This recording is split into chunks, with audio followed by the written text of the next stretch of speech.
Kita akan foto bersama dulu ya, Bapak Ibu. Boleh menggunakan virtual background yang saya kirimkan di kolom chat.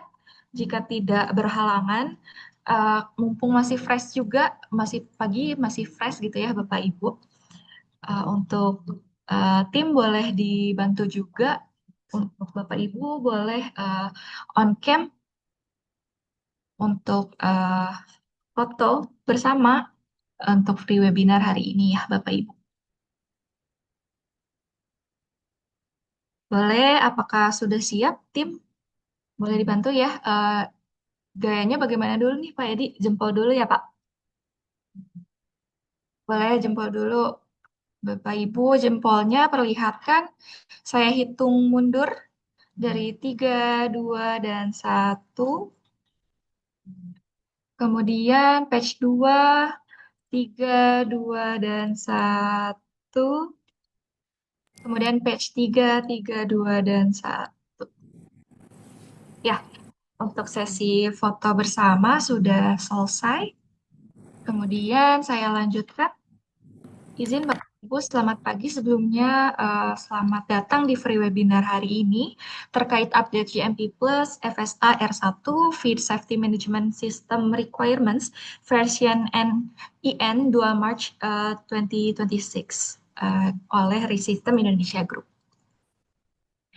Ya, sebelum dimulai, mungkin saya perkenalkan Technical Advisor dari PT Rai System Indonesia Group, Bapak Edi SS Koto, STPRLI, Lead Instructor PCQI sebagai salah satu IPB University Graduate dan juga Approved GMP Plus International Technical Expert. Bapak Edi boleh untuk memberikan sambutan terlebih dahulu ya Pak? Ya, terima kasih Bu Sarah. Ya, Assalamualaikum warahmatullahi wabarakatuh. Selamat pagi semuanya Bapak Ibu. Ya, mudah-mudahan semangat semua ya di bulan puasa ini ya. Saya sampaikan juga selamat berpuasa bagi yang lagi berpuasa. Mudah-mudahan bisa berjalan lancar dan sukses juga untuk semua tim yang ada di sini ya. Terima kasih, ini luar biasa. Di pagi hari ini sudah kumpul nih seluruh perusahaan ya dari seluruh Indonesia. Ya, beberapa hal mungkin saya mau sampaikan di dalam opening speed ini. Sekali lagi terima kasih atas waktunya Bapak Ibu. Ini adalah momen yang luar biasa. Kita menyampaikan terbaru nih, grace banget ya. Jadi sangat fresh from the oven lah ibaratnya begitu ya. Karena ini kemarin keluar di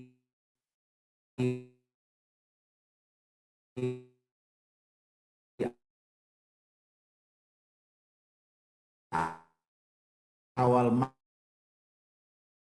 Maret ya, tepatnya di 2 Maret 2000 approval lisensi pertama. Maaf putus-putus ya, mungkin ada sinyal ya. Sekarang sudah jelas. Kayaknya saya harus ganti connection lantai.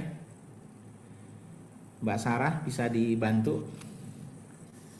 Ya, baik. Mohon maaf Bapak Ibu, kayaknya connectionnya di lantai 3 nih. Kantor kita ada 4,5 lantai ya.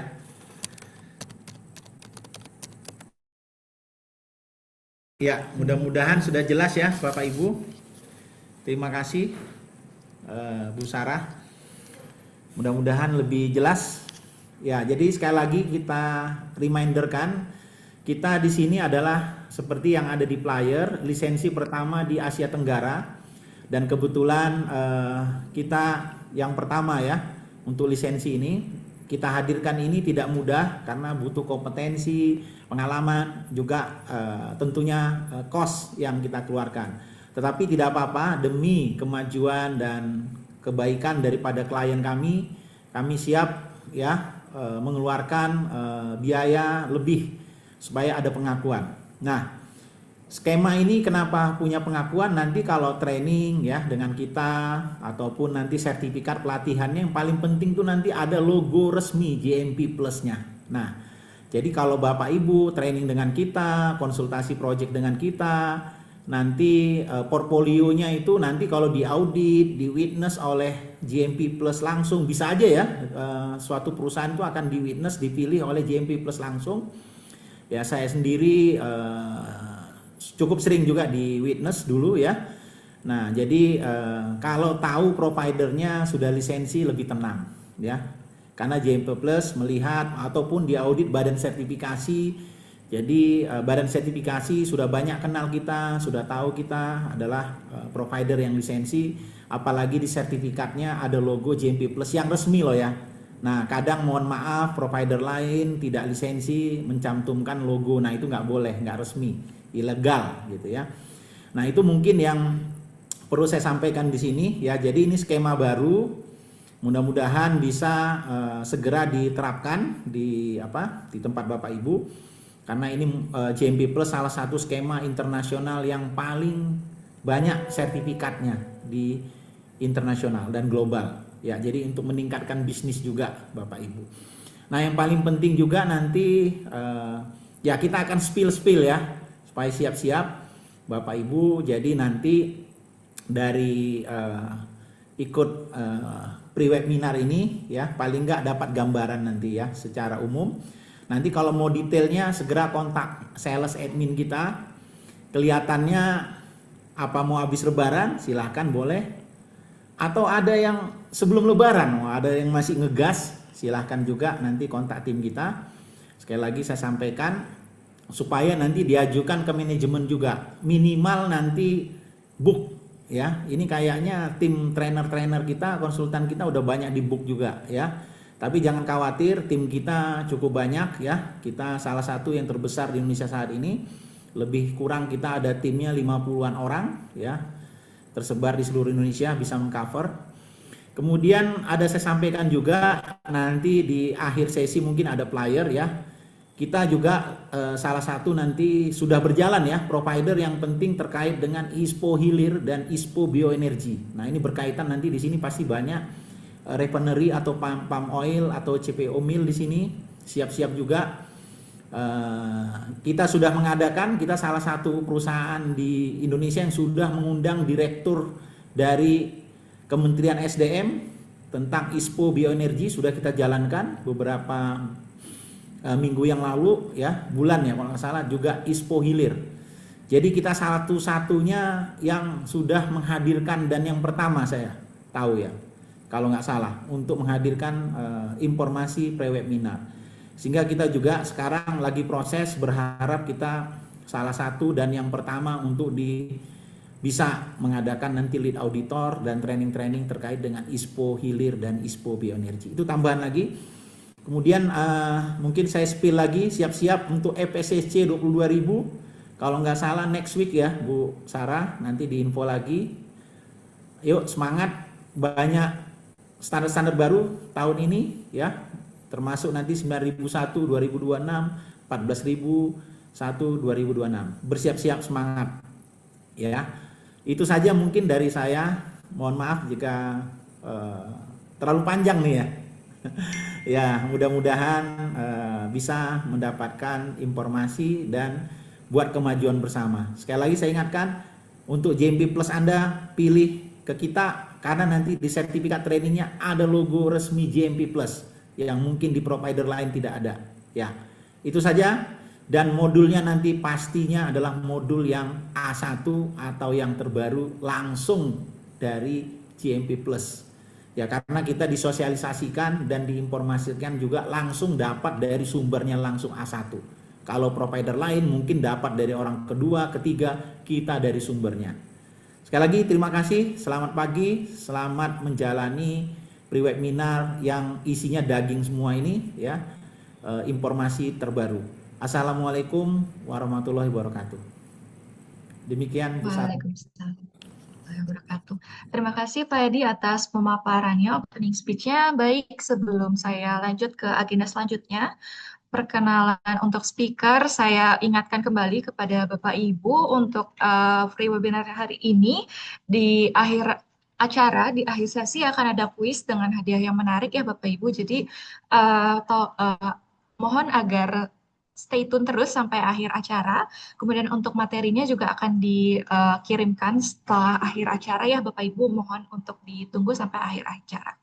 Kemudian untuk selanjutnya ada speaker untuk free webinar kali ini ada Bapak Aditya Akmal SPCLA merupakan salah satu certified GMP Plus Safety Management Trainer dan konsultan yang kompeten di bidang feed dan pangan dan lain sebagainya.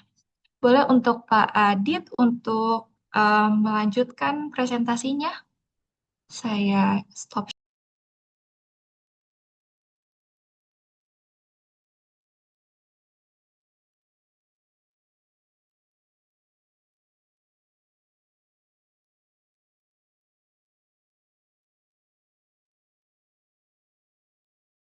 Oke, selamat pagi Bapak Ibu. Assalamualaikum warahmatullahi wabarakatuh. Suara saya masuk ya Bapak Ibu ya. Oke, kalau gitu Ya, saya izin masuk. memulai ya untuk Mbak Sarah terkait dengan agenda kita hari ini ya. Oke, mungkin tadi sudah diperkenalkan ya Bapak Ibu. Saya izin memperkenalkan diri lagi. Saya Adit ya, saya biasa dipanggil Adit. Saya di PT Resistem Indonesia Group ya. Sesuai dengan agenda bahwasanya saya izin untuk menyampaikan beberapa hal yang berhubungan dengan GMP Plus ya. Yang dimana di sini akan berhubungan dengan FSA ataupun Food Safety Audit. Yang dimana di sini kita akan bersama-sama menyimak ataupun berdiskusi terkait dengan apa saja yang akan bertambah gitu ya ataupun yang berubah atau yang bersifat sebagai editorial change ya yang dimana pada dasarnya seperti yang kita pahami untuk JMP Plus sampai hari ini untuk dokumen skimnya masih sama ya Bapak Ibu, yaitu adalah update per tahun 2020 yang dimana saat ini versi yang berlaku adalah versi yang terakhir yaitu adalah per 2 Maret tahun 2026. Mungkin kalau Bapak Ibu saat ini yang sudah tersertifikasi GMP Plus Scheme 2020 gitu ya, di sini kita tinggal melanjutkan saja ataupun tinggal melakukan improvement saja. Kira-kira apa saja hal-hal yang perlu kita ikuti sesuai dengan scope certification ataupun ranah yang Bapak Ibu implementasikan gitu ya Bapak Ibu ya. Nah, di sini mungkin di awal saya mohon izin menyampaikan beberapa hal terkait dengan update-nya gitu ya. Di sini terkait dengan GMP Plus untuk yang terbaru versi 2 Maret tahun 2026, pada dasarnya ini diinformasikan oleh dokumen support ya, yang dimana dokumen support ini menginformasikan beberapa hal yang menjadi key change gitu ya, atau key changes ya. Di sini ada beberapa keterangan bahwasanya untuk per update 2 Maret tahun 2026, di sini final implementation-nya pun juga sama, yaitu adalah per 2 Maret tahun 2026.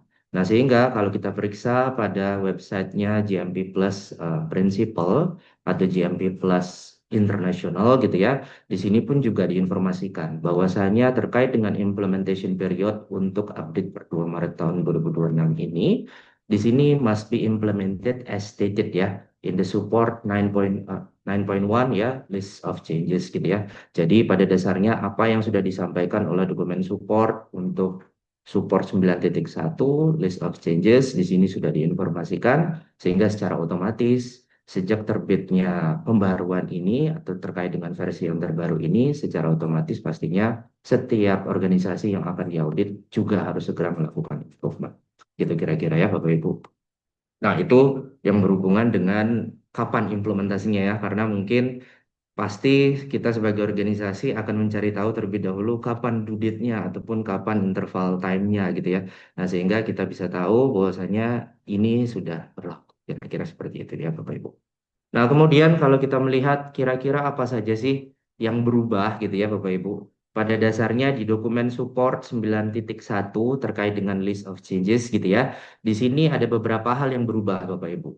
Di sini ada beberapa penambahan. Pertama adalah pada dokumen utama terkait dengan FSMS atau Feed Safety Management System Requirement dengan kode standar adalah R1.0. Kenapa kok di sini masih 1.0? Karena pada dasarnya untuk dokumen SKIM di sini masih sama ya Bapak Ibu, yaitu adalah SKIM 2020. Di sini ada beberapa penambahan keterangan atau editorial change gitu ya, yang dimana ada nantinya beberapa keterangan tambahan terkait dengan persyaratan withdraw ataupun recall Bapak Ibu. Nah, sehingga apa yang nanti menjadi keterangan tambahannya mungkin pada materi saya selanjutnya ini akan saya jelaskan ya Bapak Ibu. Nah, kemudian selanjutnya adalah di poin nomor 2. Nah, disinilah yang menjadi mungkin tolak ukur utama pembedanya persyaratan GMP Plus dengan skema standar yang lain. Entah itu food safety ataupun yang lainnya gitu ya Bapak Ibu ya. Nah, di sini pada dasarnya di dokumen Technical Specification 1.2 terkait dengan purchase gitu ya. Di sini ada beberapa editorial change ya terkait dengan penambahan persyaratan yang dimana di sini akan berhubungan dengan purchase of transport dan purchase of roads transport gitu ya. Nah, sehingga nantinya ada beberapa keterangan tambahan apa saja yang perlu diikuti bagi setiap organisasi yang melakukan transporting of the feed ataupun transporting of the feed material ataupun transporting of the feed product gitu ya. Nah, sehingga nanti apa-apa saja yang harus kita ikuti ya mungkin nanti akan saya sampaikan ya Bapak Ibu. Kemudian selanjutnya adalah terkait dengan poin nomor 3. Nah, ini juga menjadi poin penting juga ya. Saya kira Bapak Ibu, karena pada dasarnya kalau kita di Indonesia sektor terkait dengan komoditi untuk GMP Plus certified gitu ya. Di sini kita mungkin kebanyakan pada komoditi refinery ataupun oleochemical gitu ya. Yang dimana salah satunya adalah kita perlu memperhatikan sejauh mana monitoring activity untuk produk ataupun byproduct yang berasal dari oil ataupun fat gitu ya, yang dimana ini diatur oleh Technical Specification 1.7 ya terkait dengan monitoring. Di sini ada beberapa penambahan persyaratan ya. Yang pertama adalah editorial change dan yang kedua adalah terkait dengan penambahan lampiran kedua. Lampiran kedua ini tentang apa? Di sini adalah lampiran kedua akan memperjelas lagi sejauh mana nantinya kita perlu melakukan monitoring terutama untuk pemantauan dioksin. Kira-kira seperti itu ya Bapak Ibu. Nah, kemudian selanjutnya adalah di sini akan berhubungan dengan poin nomor 4 ya, TS 1.9 atau transport activity gitu ya. Nah, di sini mungkin tidak ada penambahan klausul secara spesifik gitu ya Bapak Ibu ya. Di sini pada dasarnya hanya ada penambahan ataupun perubahan pada catatan atau mungkin kalau kita bisa sering lihat dokumentasi ataupun dokumen skimnya JMP Plus setiap mereka menerangkan sebuah klausul mereka akan menjelaskan keterangan tambahan atau biasa disebut sebagai helpful tips gitu ya. Nah, di helpful tipsnya ini ada beberapa kalimat yang berubah gitu ya. Namun pada dasarnya terkait dengan loading compartment inspection ataupun terkait dengan inspeksi sebelum muat gitu ya, itu secara konsep masih sama. Cuma keterangan terkait dengan helpful tipsnya ada yang bertambah gitu ya Bapak Ibu. Karena pada dasarnya terkait dengan penerbitan perintah untuk inspection loading compartment ya terkait dengan tips berguna yang baru itu ditambahkan dan penerimaan kompartemen muatan ataupun receiving of loading compartment ini lebih dijelaskan kembali gitu ya. Nah, kemudian selanjutnya ada TS 2.3 ya. Di sini terkait dengan country notes yang berhubungan dengan QM Mills gitu ya. Yang dimana untuk technical specification 2.3 di sini hanya berlaku untuk sebuah organisasi ataupun Bapak Ibu yang melakukan supply produknya yang ke Jerman, yang dimana pas setelah ke Jerman ya komoditi targetnya itu berfokus kepada hewan ternak sapi gitu ya.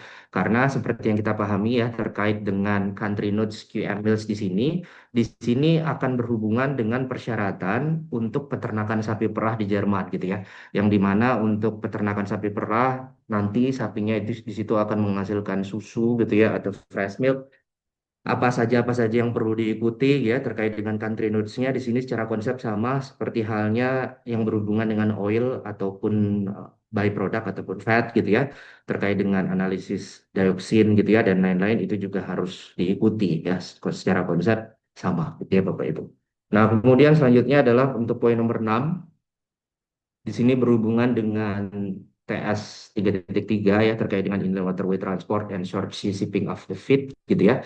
Di sini pada dasarnya adalah dokumen mandiri dan terpisah dari JMP Plus ya FSA R1.0 gitu ya. Di sini aturan sertifikasi terkait dengan persyaratan sudah mulai ditambahkan ya daftar muatan untuk muatan sebelumnya ataupun rejim gitu ya, cleaning rejim gitu ya, ataupun persyaratan yang ditambahkan itu sudah lebih spesifik lagi, sehingga bagi organisasi ataupun bagi perusahaan yang ingin mensertifikasi terkait dengan aktivitas perkapalannya ya untuk disertifikasi GMP Plus ya, di sini akan lebih jelas lagi persyaratannya pada TS 3.3 ini gitu ya kira-kira Bapak Ibu. Nah, itu mungkin kira-kira highlight-highlight yang ada dari beberapa perubahan yang ada dari GMP Plus update per 2 Maret tahun 2026 gitu ya. Nah, kemudian selanjutnya Bapak Ibu, saya mohon izin menyampaikan beberapa hal yang mungkin sifatnya sedikit mendetail gitu ya Bapak Ibu ya. Mungkin ini juga yang diharapkan Bapak Ibu juga gitu ya. Nah, di sini saya ingin menyampaikan beberapa hal apa saja sih yang menjadi detailing perubahan pada beberapa dokumen tadi gitu ya Bapak Ibu. Nah, yang pertama adalah pada dokumen R1.0 di sini yang akan berhubungan dengan FSMS requirement. Di sini hanya ada satu penambahan yaitu adalah pada klausul 8 ya 724 gitu ya, yang dimana di sini berhubungan dengan withdraw ataupun recall klausul ya. Pada dasarnya dari amandemen sebelumnya, yaitu adalah per 1 Januari 2024 ya, di situ tidak ada hal-hal tambahan gitu ya.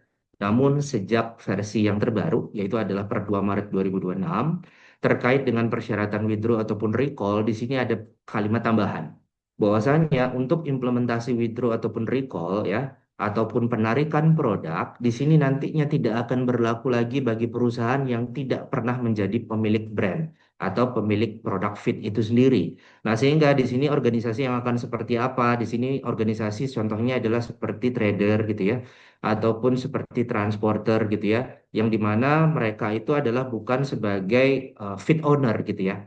Nah, sehingga terkait dengan implementasi recall gitu ya, tugas dari trader ya, tugas dari transporter hanya melakukan penginformasian data. Seperti apa proses order gitu ya, sampai proses muat itu sendiri sesuai dengan ranah entah itu dia trader ataupun transporter gitu ya.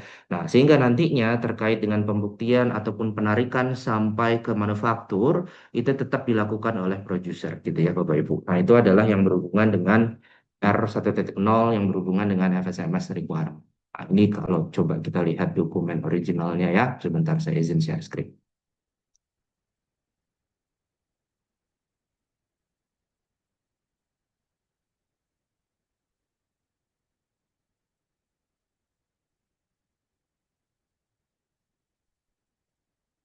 Nah, jadi nanti akan ada kalimat seperti ini, Bapak Ibu.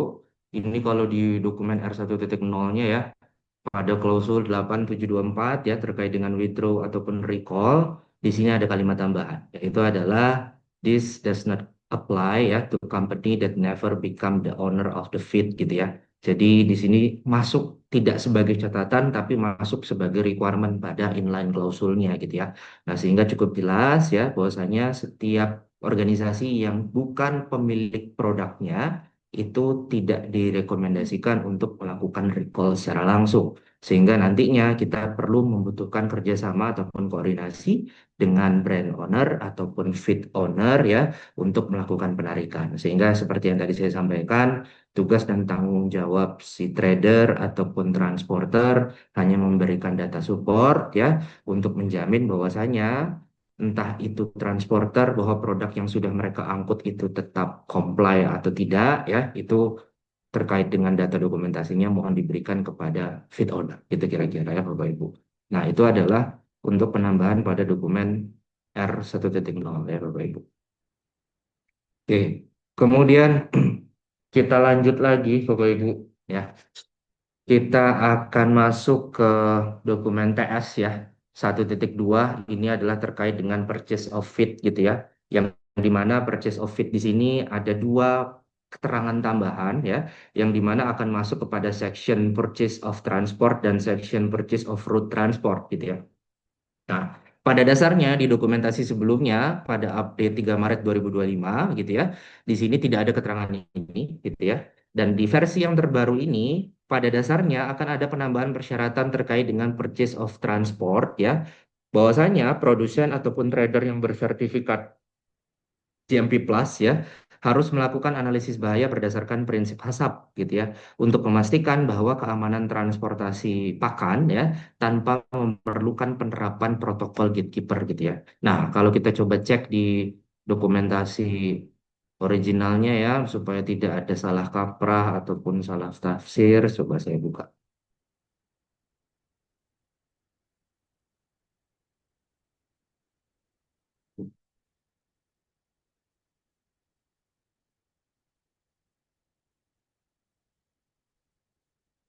Oke, nah terkait dengan purchase of transport ya, di sini saya sudah buka terkait dengan dokumentasi TS 1.2 ya, terkait dengan purchase of feed. Di sini update-nya juga sama, yaitu adalah 2 Maret tahun 2026.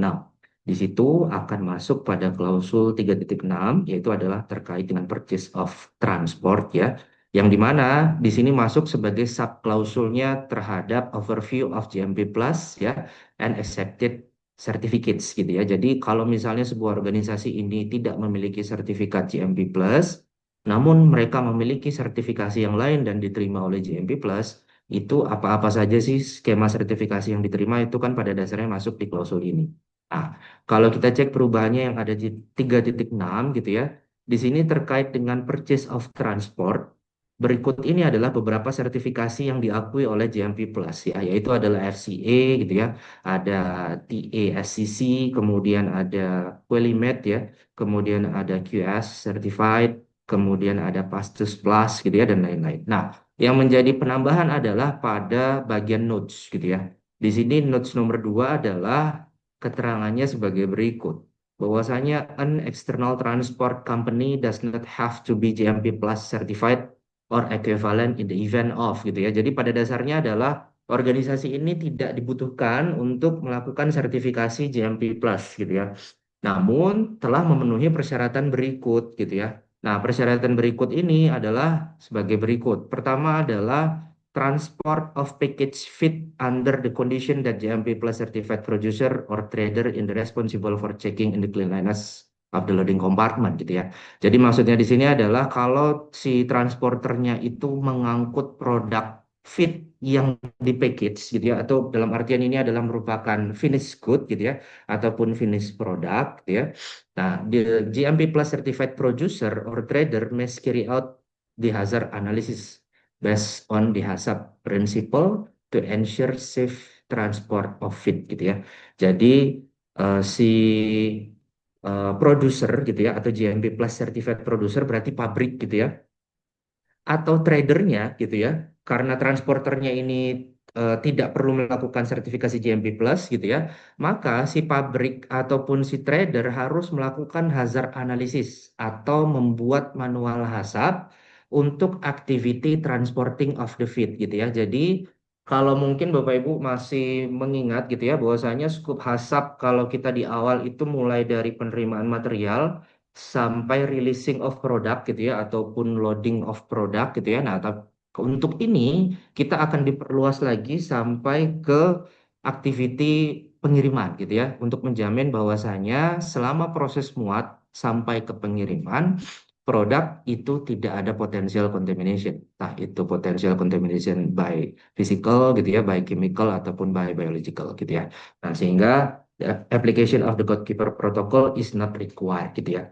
Sehingga maksudnya adalah kalau nantinya ini sudah tersedia manual hazardnya untuk activity transporting ataupun delivering of finished good gitu ya, maka si pabrik ini tidak perlu lagi untuk menetapkan gatekeeper protokol pada transporternya. Entah itu inland waterway gitu ya, short sea shipping ataupun road transport. Kira-kira seperti itu ya Bapak Ibu ya. Ini untuk yang TS 1.2.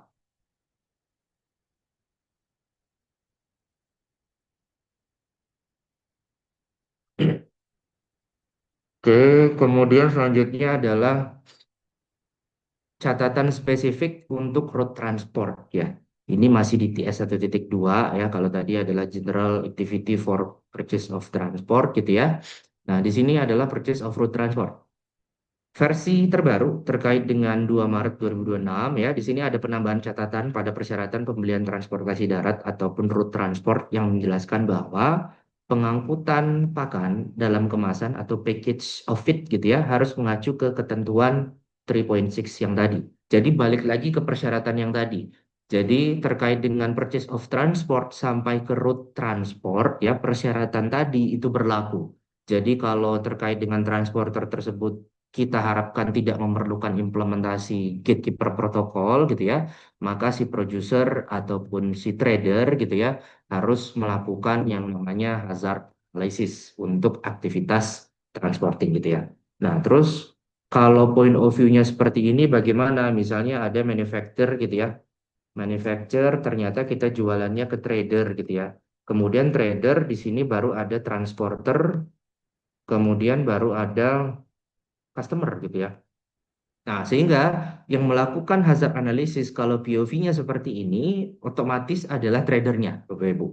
Nah, sehingga untuk transporter, pemilihan transporter itu kan semua di ranahnya si trader, maka dari itu Bapak Ibu yang berstatus sebagai producer ataupun manufaktur tidak perlu melakukan hazard analysis ya. Kecuali point of view-nya berubah gitu ya. Point of view-nya itu kena dua-duanya. Misalnya manufacturer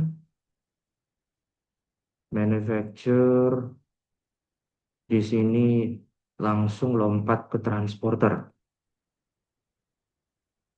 langsung ke customer gitu ya. Nah, sehingga kalau ternyata ada sebuah perusahaan ataupun manufaktur yang mengimplementasikan keduanya, maka si produser ataupun manufaktur perlu melakukan hazard analisis ya, karena dia bisa bersifat dua POV gitu ya. Dia bisa berdagang kepada trader, dia bisa langsung trade activity ke direct customer ya, yang dimana untuk transporter arrangement ini dilakukan oleh si produser juga. Itu adalah maksud dan tujuan dari si TS 1.2 terkait dengan purchase yang terupdate gitu ya kira-kira Bapak ini. Nah, kemudian selanjutnya kita akan masuk ke TS 1.7 yang dimana TS 1.7 di sini berhubungan dengan monitoring activity seperti yang tadi saya sudah sampaikan.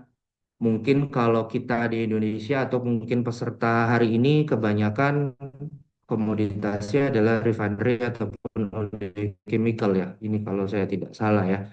Nah, di sini terkait dengan TS 1.7 kita akan kebanyakan berfokusnya ke monitoring activity terhadap oil product ataupun fat product yang dimana sejauh mana nantinya kita perlu memperhatikan aktivitas analisis terhadap parameter dioksin gitu ya.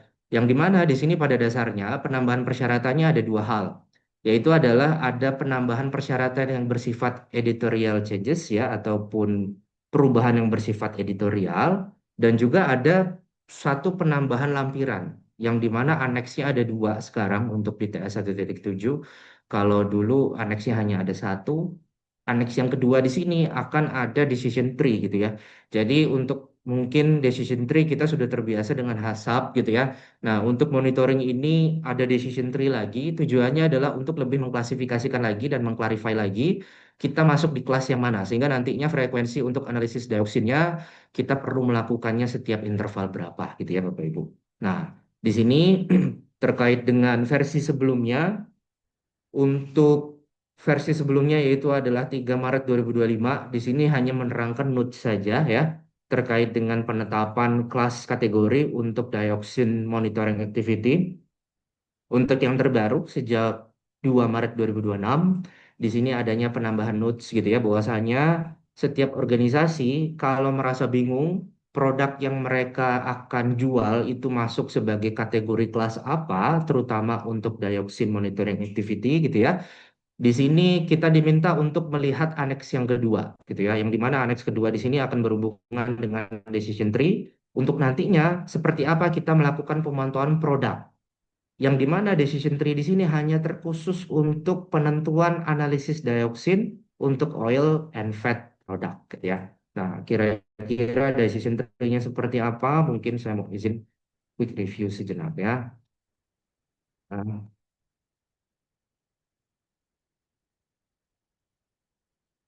Oke, nah ini adalah mungkin decision tree-nya ya terkait dengan monitoring for oil and fat ya, including byproduct yang dimana di sini according to TS 1.7 gitu ya.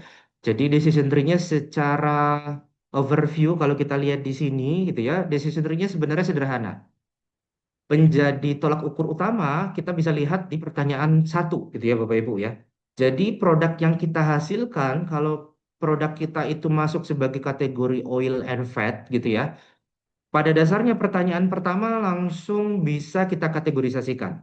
Pertama adalah is the product included in the product list ya. Pada dasarnya adalah apakah produk yang kita hasilkan sebagai feed material untuk yang nantinya kita supply ke customer itu memang pada dasarnya masuk di TS 1.3 atau tidak gitu ya, yang dimana ini ada produk listnya gitu ya. Nah, seharusnya produk-produknya Bapak Ibu kalau misalnya refinery plant ataupun oleochemical, soap stock ataupun PFAD gitu ya, itu harusnya masuk gitu ya.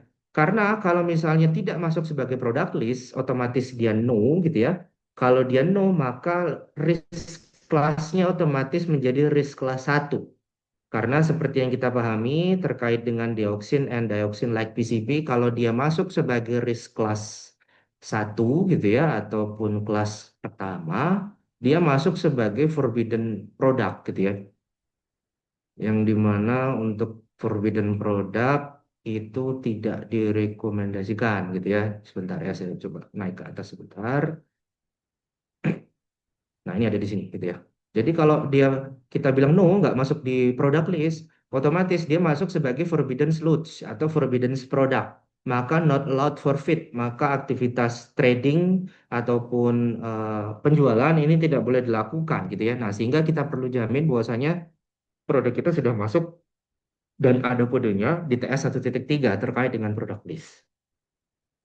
Kemudian kita kembali lagi ke decision tree-nya gitu ya. Seharusnya di decision tree gitu ya, produk-produk yang Bapak Ibu akan masukkan ke decision tree ini otomatis jawabannya yes karena dia akan masuk sebagai produk list gitu ya. Nah, kalau dia yes gitu ya, maka akan ada dua pertimbangan. Yaitu pertanyaannya adalah is the producer is registered a food operator or not gitu ya. Maksudnya adalah apakah produk yang kita hasilkan ini masuk sebagai kategorisasi European Food Operator atau tidak? Yang dimana European Food Operator atau tidak, kita jawabnya itu ada di halaman sebelumnya sebenarnya.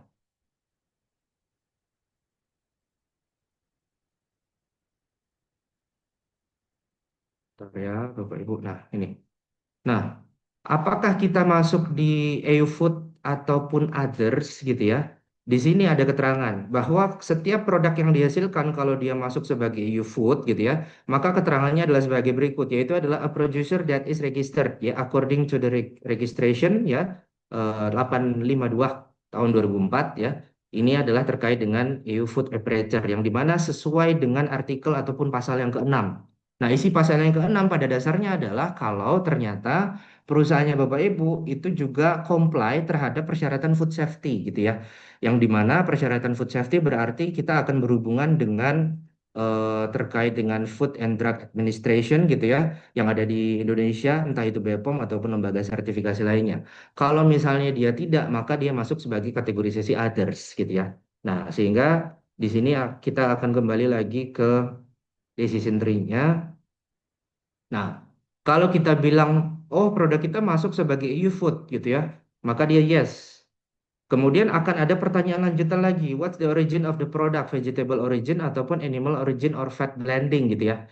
Mungkin kalau di Indonesia kebanyakannya adalah vegetable origin. Nah, kalau vegetable origin gitu ya, risk classes are laid down in the table 1 EU food gitu ya. Nah, sehingga nanti kita akan kembali lagi ke tabel yang sebelumnya, yang ada di atas di sini. Nah, kita tinggal ngikutin saja produk kita apa. Apakah produk kita masuk ke kategori fatty acid distilled gitu ya dengan kode 136.5 gitu ya. Maka karena dia EU food, maka dia masuk sebagai kelas kedua. Kelas kedua tugasnya apa? Oke, berarti tugas untuk kelas kedua adalah pada dasarnya secara produk ini can be used in feed product gitu ya. Dan monitoring frekuensi untuk dioksin and dioksin like PCB-nya adalah pada dasarnya 100% monitoring with a positive release. Dengan contohnya adalah sebagai berikut, one analysis per batch. Ya, misalnya one analysis itu per 1.000 ton gitu ya. Nah, ini yang perlu dilakukan. Nah, terkait dengan analisis dioksin and dioksin like PCB gitu ya. Nah, itu kalau vegetable origin ya Bapak Ibu ya. Kalau misalnya blending gitu ya, ataupun animal origin, maka dia akan masuk risk class early down in the table 2 and 3 gitu ya, di tabel yang atas tadi. Kalau ternyata dia bukan EU food atau no, berarti dia masuk sebagai kategori other gitu ya, maka di sini akan masuk sebagai pilihan lagi vegetable origin ataupun animal origin. Nah, kalau dia animal origin atau fat blending gitu ya, maka risk classnya otomatis table 2 and 3 sama, dan risk class untuk vegetable origin ngikutin table 1. Nah, yang tinggal diikutin adalah pada bagian yang ini.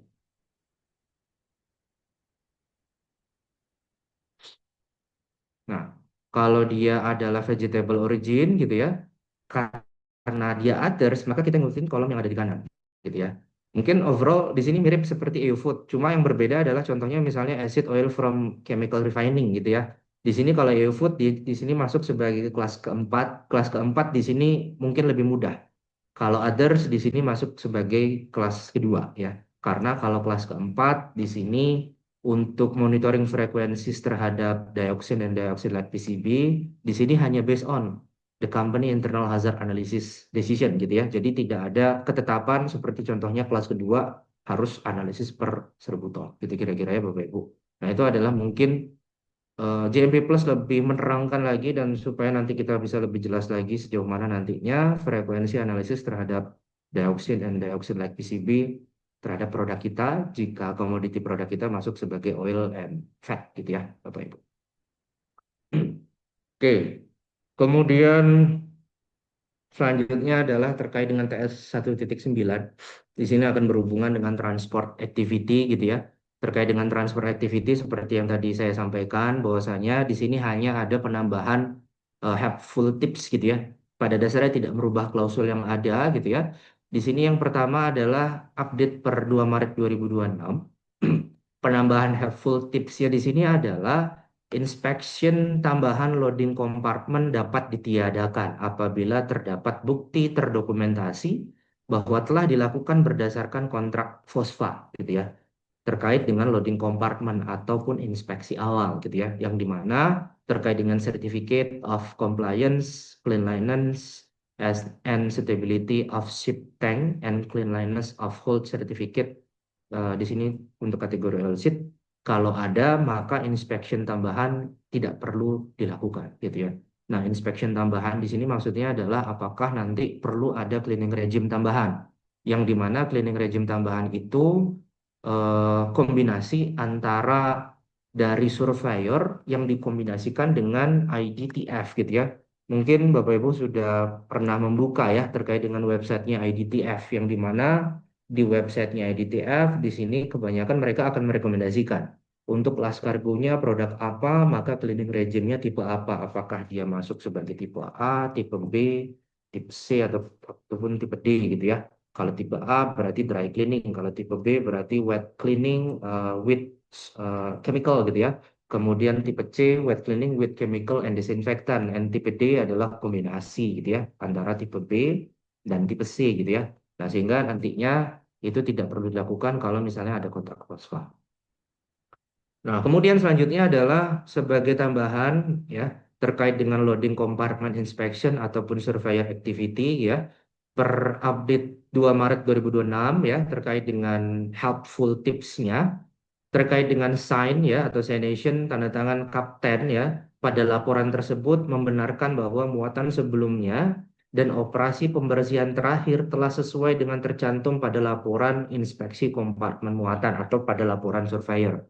Nah, pada dasarnya ini adalah helpful tips. Jadi Bapak Ibu kalau ingin lebih meningkatkan assurance aspek gitu ya, boleh-boleh saja yang menandatangani adalah kapten kapalnya gitu ya. Jadi selain surveyor menandatangani bahwasanya loading compartment inspection ini telah dilakukan dengan benar, kemudian isi muatan telah bersih, trilas kargo itu tidak terdapat sebuah forbidden load gitu ya. Setelah ditandatangani oleh si surveyor, maka kapten kapal menandatanganinya ya. Tujuannya adalah untuk lebih meningkatkan assurance aspek gitu ya Bapak Ibu. Nah, kemudian selanjutnya adalah masih bagian dari transport activity ya, terkait dengan penerimaan kompartemen muatan ya. Tips selanjutnya adalah perubahan tips ya ataupun helpful tips.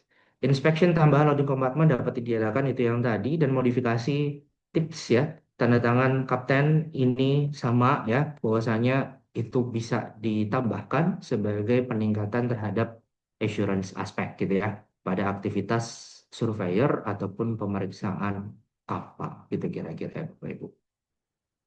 Nah, oke, itu kira-kira mungkin yang bisa saya sajikan ya, Bapak Ibu. Mungkin sedikit banyaknya sudah mulai membuka ya, apa saja yang hal-hal yang perlu ditindaklanjuti. Mungkin sedikit banyaknya kita akan titik beratnya lebih banyak ke TS ya, Bapak Ibu ya. Entah itu di TS 1.2 atau di TS 1.7 gitu ya. Mungkin itu saya rasa cukup. Saya kembalikan ke moderator ya, Bapak Ibu. Saya kembalikan ke Mbak Sarah. Terima kasih. Ya, baik. Terima kasih Pak Adit atas pemaparannya. Mungkin sebelum sesi tanya jawab dimulai, boleh Bapak Ibu untuk on kameranya kembali untuk foto bersama lagi ya. Mungkin ada beberapa Bapak Ibu juga yang tadi pagi berhalangan untuk hadir dan baru hadir di sesi sekarang gitu ya Bapak Ibu. Boleh Bapak Ibu dipersiapkan juga posenya apa nih Pak Edi? Cuan, Cuan ya?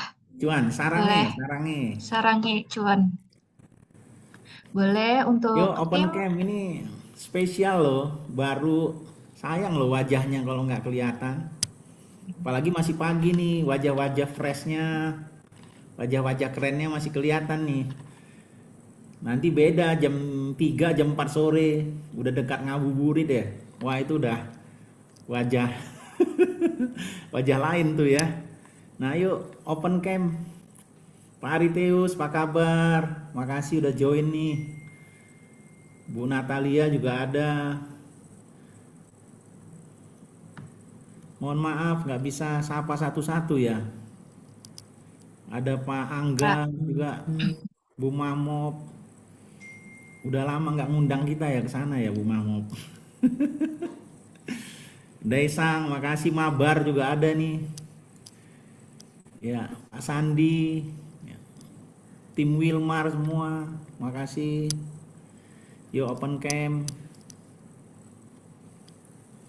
Ya, boleh untuk tim sambil menyiapkan untuk di screenshot. Bapak Ibu boleh gayanya cuan atau sarangnya ya. Oke, Boleh cuan. mungkin ya saya tunggu dan akan hitung mundur dari 3, 2 dan Nah, ada Pak Piki. 1. Wah, sehat selalu Pak Piki. Citra Borneo, orang jauh nih, Oke, Kalimantan untuk ya. batch kedua selanjutnya 3, 2 dan 1.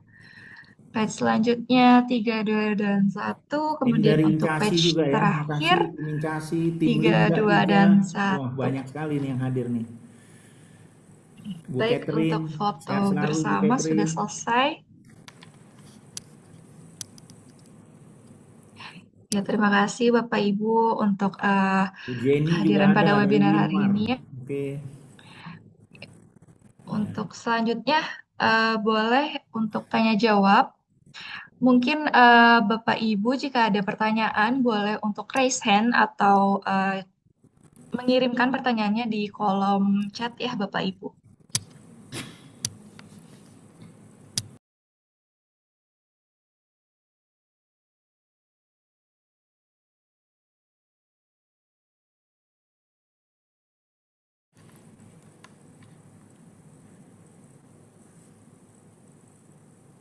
Baik, Bapak Ibu, sambil menunggu yang pertanyaan, mungkin saya izin menyampaikan sedikit. Untuk dari Ray sendiri, oh sudah ada Bapak Octavianus ya Pak. Saya izin menyampaikan sebentar ya Pak. Untuk Ray sendiri ada merupakan konsultan resmi dari JMP Plus dan kami akan mengadakan training yang terdekat di bulan Maret ini 16 sampai 17 di minggu depan dan mungkin akan ada diskon khusus selama bulan puasa atau Ramadan ya Bapak Ibu.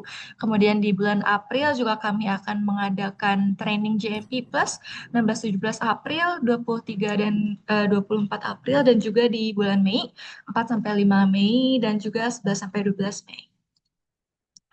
Mungkin selanjutnya untuk di minggu depan juga akan ada free webinar untuk update baru FSSC 22.000 versi 7 untuk persiapan update baru FSSC 22.000 versi 7 ya Bapak Ibu. Selanjutnya kami juga siap support untuk kaitannya dengan ISPO. Kami akan di April ini akan menyelenggarakan training ISPO Auditor Training Kementan. Kemudian untuk ISPO Hilir juga kami siap support untuk memberikan training dan konsultan. Kemudian untuk lain-lainnya kami juga siap support untuk allergen test, microbiological test, food safe life, dan laboratori lainnya. Kemudian verifikasi vegan, gluten free dan food grade kami juga bisa support. Dan kami juga ada training lead auditor course, sertifikasi langsung dari eksemplar global, globally recognized. Kemudian berikut untuk summary dari training-training di bulan Maret, ada SMK 3 dan lain sebagainya, internal audit, ISO 17025, kalibrasi, dan lain sebagainya.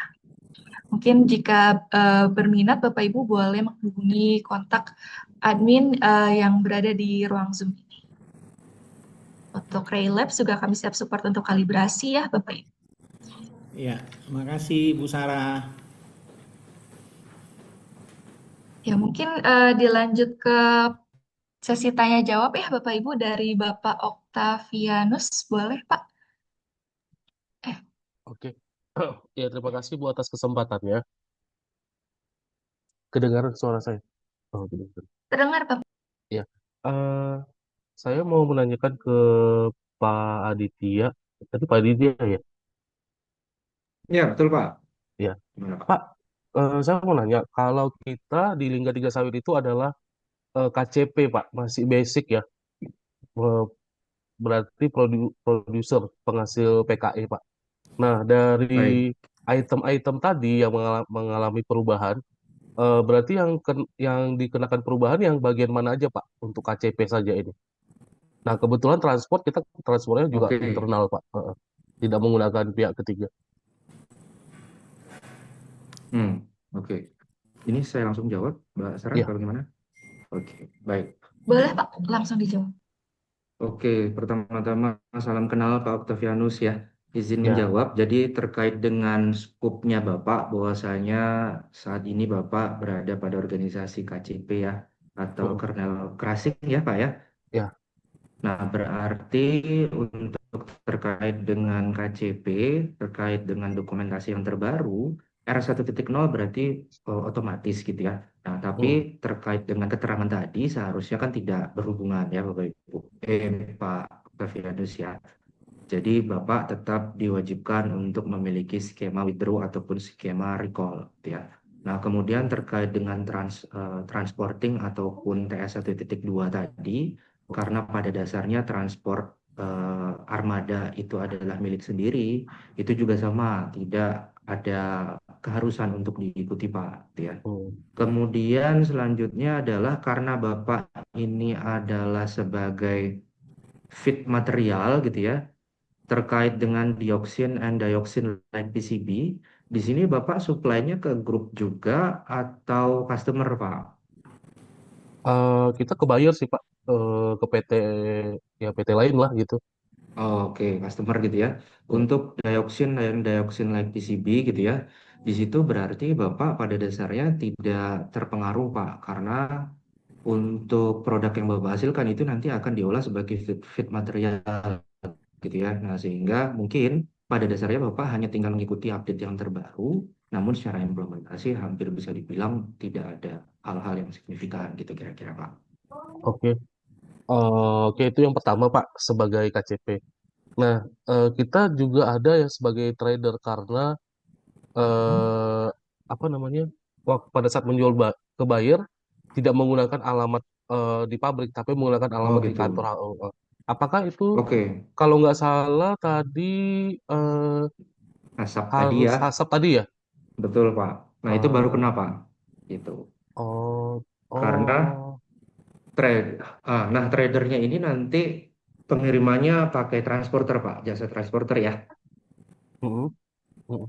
Nah, karena memakai jasa transporter dan agar transporternya itu tidak di bawah naungan gatekeeper protokol, Pak, maka hazard analysis perlu dilakukan. Nah, sehingga nanti control measure apa yang nantinya perlu dikendalikan, itu yang perlu dibuktikan dalam hazard analysis. Kira-kira begitu, Pak. Sehingga nantinya transporter tidak perlu lagi di bawah naungan gatekeeper protokol gitu, Pak. Contohnya adalah apakah harus ada validasi cleaning gitu ya. Kalau gatekeeper ya maksudnya ya, apakah harus menginformasikan terkait dengan instruksi kerja dalam melakukan cleaning, apakah chemical yang digunakan itu telah cocok dengan aspek feed safety atau mungkin food safety dan lain. Itu nanti perlu diakses terlebih dahulu. Itu kira-kira. Eh, Kebetulan kita sudah membuat analisa bahaya pakannya Pak yang di trader. Apakah itu sudah memenuhi berarti ya? Mulai dari pengiriman, bawa PKE-nya sampai ke pelabuhannya, ke kapalnya. Apakah yang dimaksud itu ya? Nanti selama pengirimannya juga iya, Pak. Jadi selama Hmm. proses muat sampai ke customer, sampai di customer, apa saja yang perlu dikendalikan. Itu kira-kira, Pak. Walaupun maksudnya di kapal, padahal kapalnya bukan punya kita loh, punya pihak ketiga. Betul, Pak. Betul, Pak. Nah, sehingga nanti hazard analisis perlu dijamin. Karena kapal ini kan tidak di bawah naungan gatekeeper kan. Heeh, Kalau sebelumnya si transporter ini kan harus di bawah naungan gatekeeper, harus ada validasi cleaning, heeh. harus ada trilas kargo gitu ya. Kemudian eh, harus ada informasi dokumentasi yang lain, tidak boleh ada forbidden loans gitu ya. Dengan adanya HACCP gitu ya, gatekeeper protokol tadi tidak menjadi wajib, tapi pengendaliannya akan masuk di mekanisme HACCP. Berarti harus dibuatkan sampai ke keterterimaan produk ya. Betul, Pak. Oke. Karena Walaupun tadi eh, eh, Karena tadi konsepnya adalah supaya si transporter ini tidak di bawah naungan gatekeeper karena nggak punya sertifikasi GMP Plus gitu ya, maka kita perlu buktikan pengendaliannya sejauh mana dengan adanya hazard analysis. Gitu kira-kira, Pak. kalau mereka menerapkan GMP Plus untuk transportasi perlu lagi nggak dibuatkan? Oh, nggak Eh, perlu, Pak. nggak perlu ya. Betul. Oh, saya kurang tahu di kapalnya apakah Hmm. sudah Ya, boleh dikonfirmasi terstandarisasi. tuh, Pak. Iya, Heeh. baik baik baik. Baik Pak, Tapi cukup itu. kebanyakan sih kayaknya memang banyak belum tuh, Pak, kalau transporter. Sehingga hal tadi perlu dilakukan. Oh, kebanyakan belum ya. Hmm. Jadi Pak Aditya, Ya, Pak. sedikit mungkin tambahan untuk rekan-rekan semua ya. Saya tambahkan, jadi transporter ini sekarang menjadi sesuatu attention penuh ya oleh GMP Plus. Jadi kalau di Eropa, terutama ya itu memang sudah banyak transporter yang GMP Plus. Jadi harapannya Bapak Ibu juga harus mendorong nih, nge-push ya supaya transporter atau pihak ketiga itu untuk GMP Plus. Tujuannya apa? Karena sekalian untuk memastikan juga keamanan pakan Bapak, pam kernel misalnya PFAD ataupun misalnya pam kernel keras ya. Jadi semua raw material pakan itu aman. Jadi jangan sampai nanti udah capek-capek nih buat kontrol, risk assessment, implementasi GMP plus baik di pabrik, transporternya yang bikin kontaminasi ya. Bekas pupuk, bekas ngangkat material besi dan sebagainya. Itu mungkin tambahan saya. Jadi kewajiban untuk pabrik juga organisasi untuk mewajibkan apalagi kontak langsung ya untuk GMP plus certified gitu. Itu mungkin tambahan dari saya karena ya untuk tadi menghindari resiko juga. Ya tentunya ketentuan-ketentuan untuk transporter ini ya lebih teknis dan sebagainya. Mohon maaf mungkin waktunya nggak sempat dan mungkin Pak Aditya tadi udah spillnya udah teknis banget tuh. Bagus ya, itu untuk servis ke klien kita ya. Mestinya pertanyaan udah jawaban teknis tadi Pak itu udah masuk di ranah training konsultasi, tapi nggak apa-apa ya, namanya ilmu kita share juga ya Pak Aditya ya. Terima kasih juga atas pertanyaannya dari Pak siapa tadi Bu Sarah? Octavianus Pak. Pak Octavianus dari Lingga Iya, 3 ya. Ya, iya. semangat Pak. Jadi tujuannya, harapannya kita juga mendorong klien-klien kita ini bukan hanya mendapatkan sertifikat GMP Plus aja ataupun di atas kertas, tetapi yang paling lebih dari itu adalah konsep dari adalah fit for food ya. Jadi fit ini harus aman karena akan untuk makanan juga. Artinya makanan ini nanti dimakan sapi, dimakan feed bapak, pakan bapak akan dicampur tentunya, dicampur, di mix jadi pakan dimakan sapi, unggas dan lagi nanti akan menjadi daging dan daging itu akan kita olah, kita makan menjadi food. Jadi pastikan rantai chain-nya. Bahkan saya tambahin sekarang adalah mungkin karena ada EUDR, tahu mungkin EUDR Bapak Ibu. EUDR itu adalah undang-undang deforestasi daripada Eropa. Siap-siap juga nanti JMP Plus Bapak nanti ambil yang mungkin akan diminta, bukan mungkin lagi bisa mandatori segera karena ini sudah mandatori juga RFA. Jadi fit untuk responsible sustainability fit. Jadi untuk siap-siap mungkin nanti kita Bu Sarah, Pak Aditya dan semua rekan-rekan kita akan bahas di session khusus nanti mungkin habis Lebaran kali ya terkait dengan fit sustainability. Karena undang-undang EUDR saya bilang berlaku karena sudah diwajibkan di akhir tahun ini. Ya. Jadi udah harus siap-siap karena ini bukan regulasi yang akan lagi tapi sesuatu yang mandatori. Itu tambahan dari saya secara global view-nya. Terima kasih. Ya, baik. Terima kasih Pak Octavianus atas pertanyaan dan Pak Aditya Pak Edi atas jawabannya. Ya. Mungkin selebihnya akan dijelaskan jika training bersama Ray ya, Bapak. Kemudian pertanyaan selanjutnya dari Bapak Ibu Titis Pamindo. Boleh Bapak Ibu Titis untuk menyampaikan pertanyaannya agar dapat dijawab.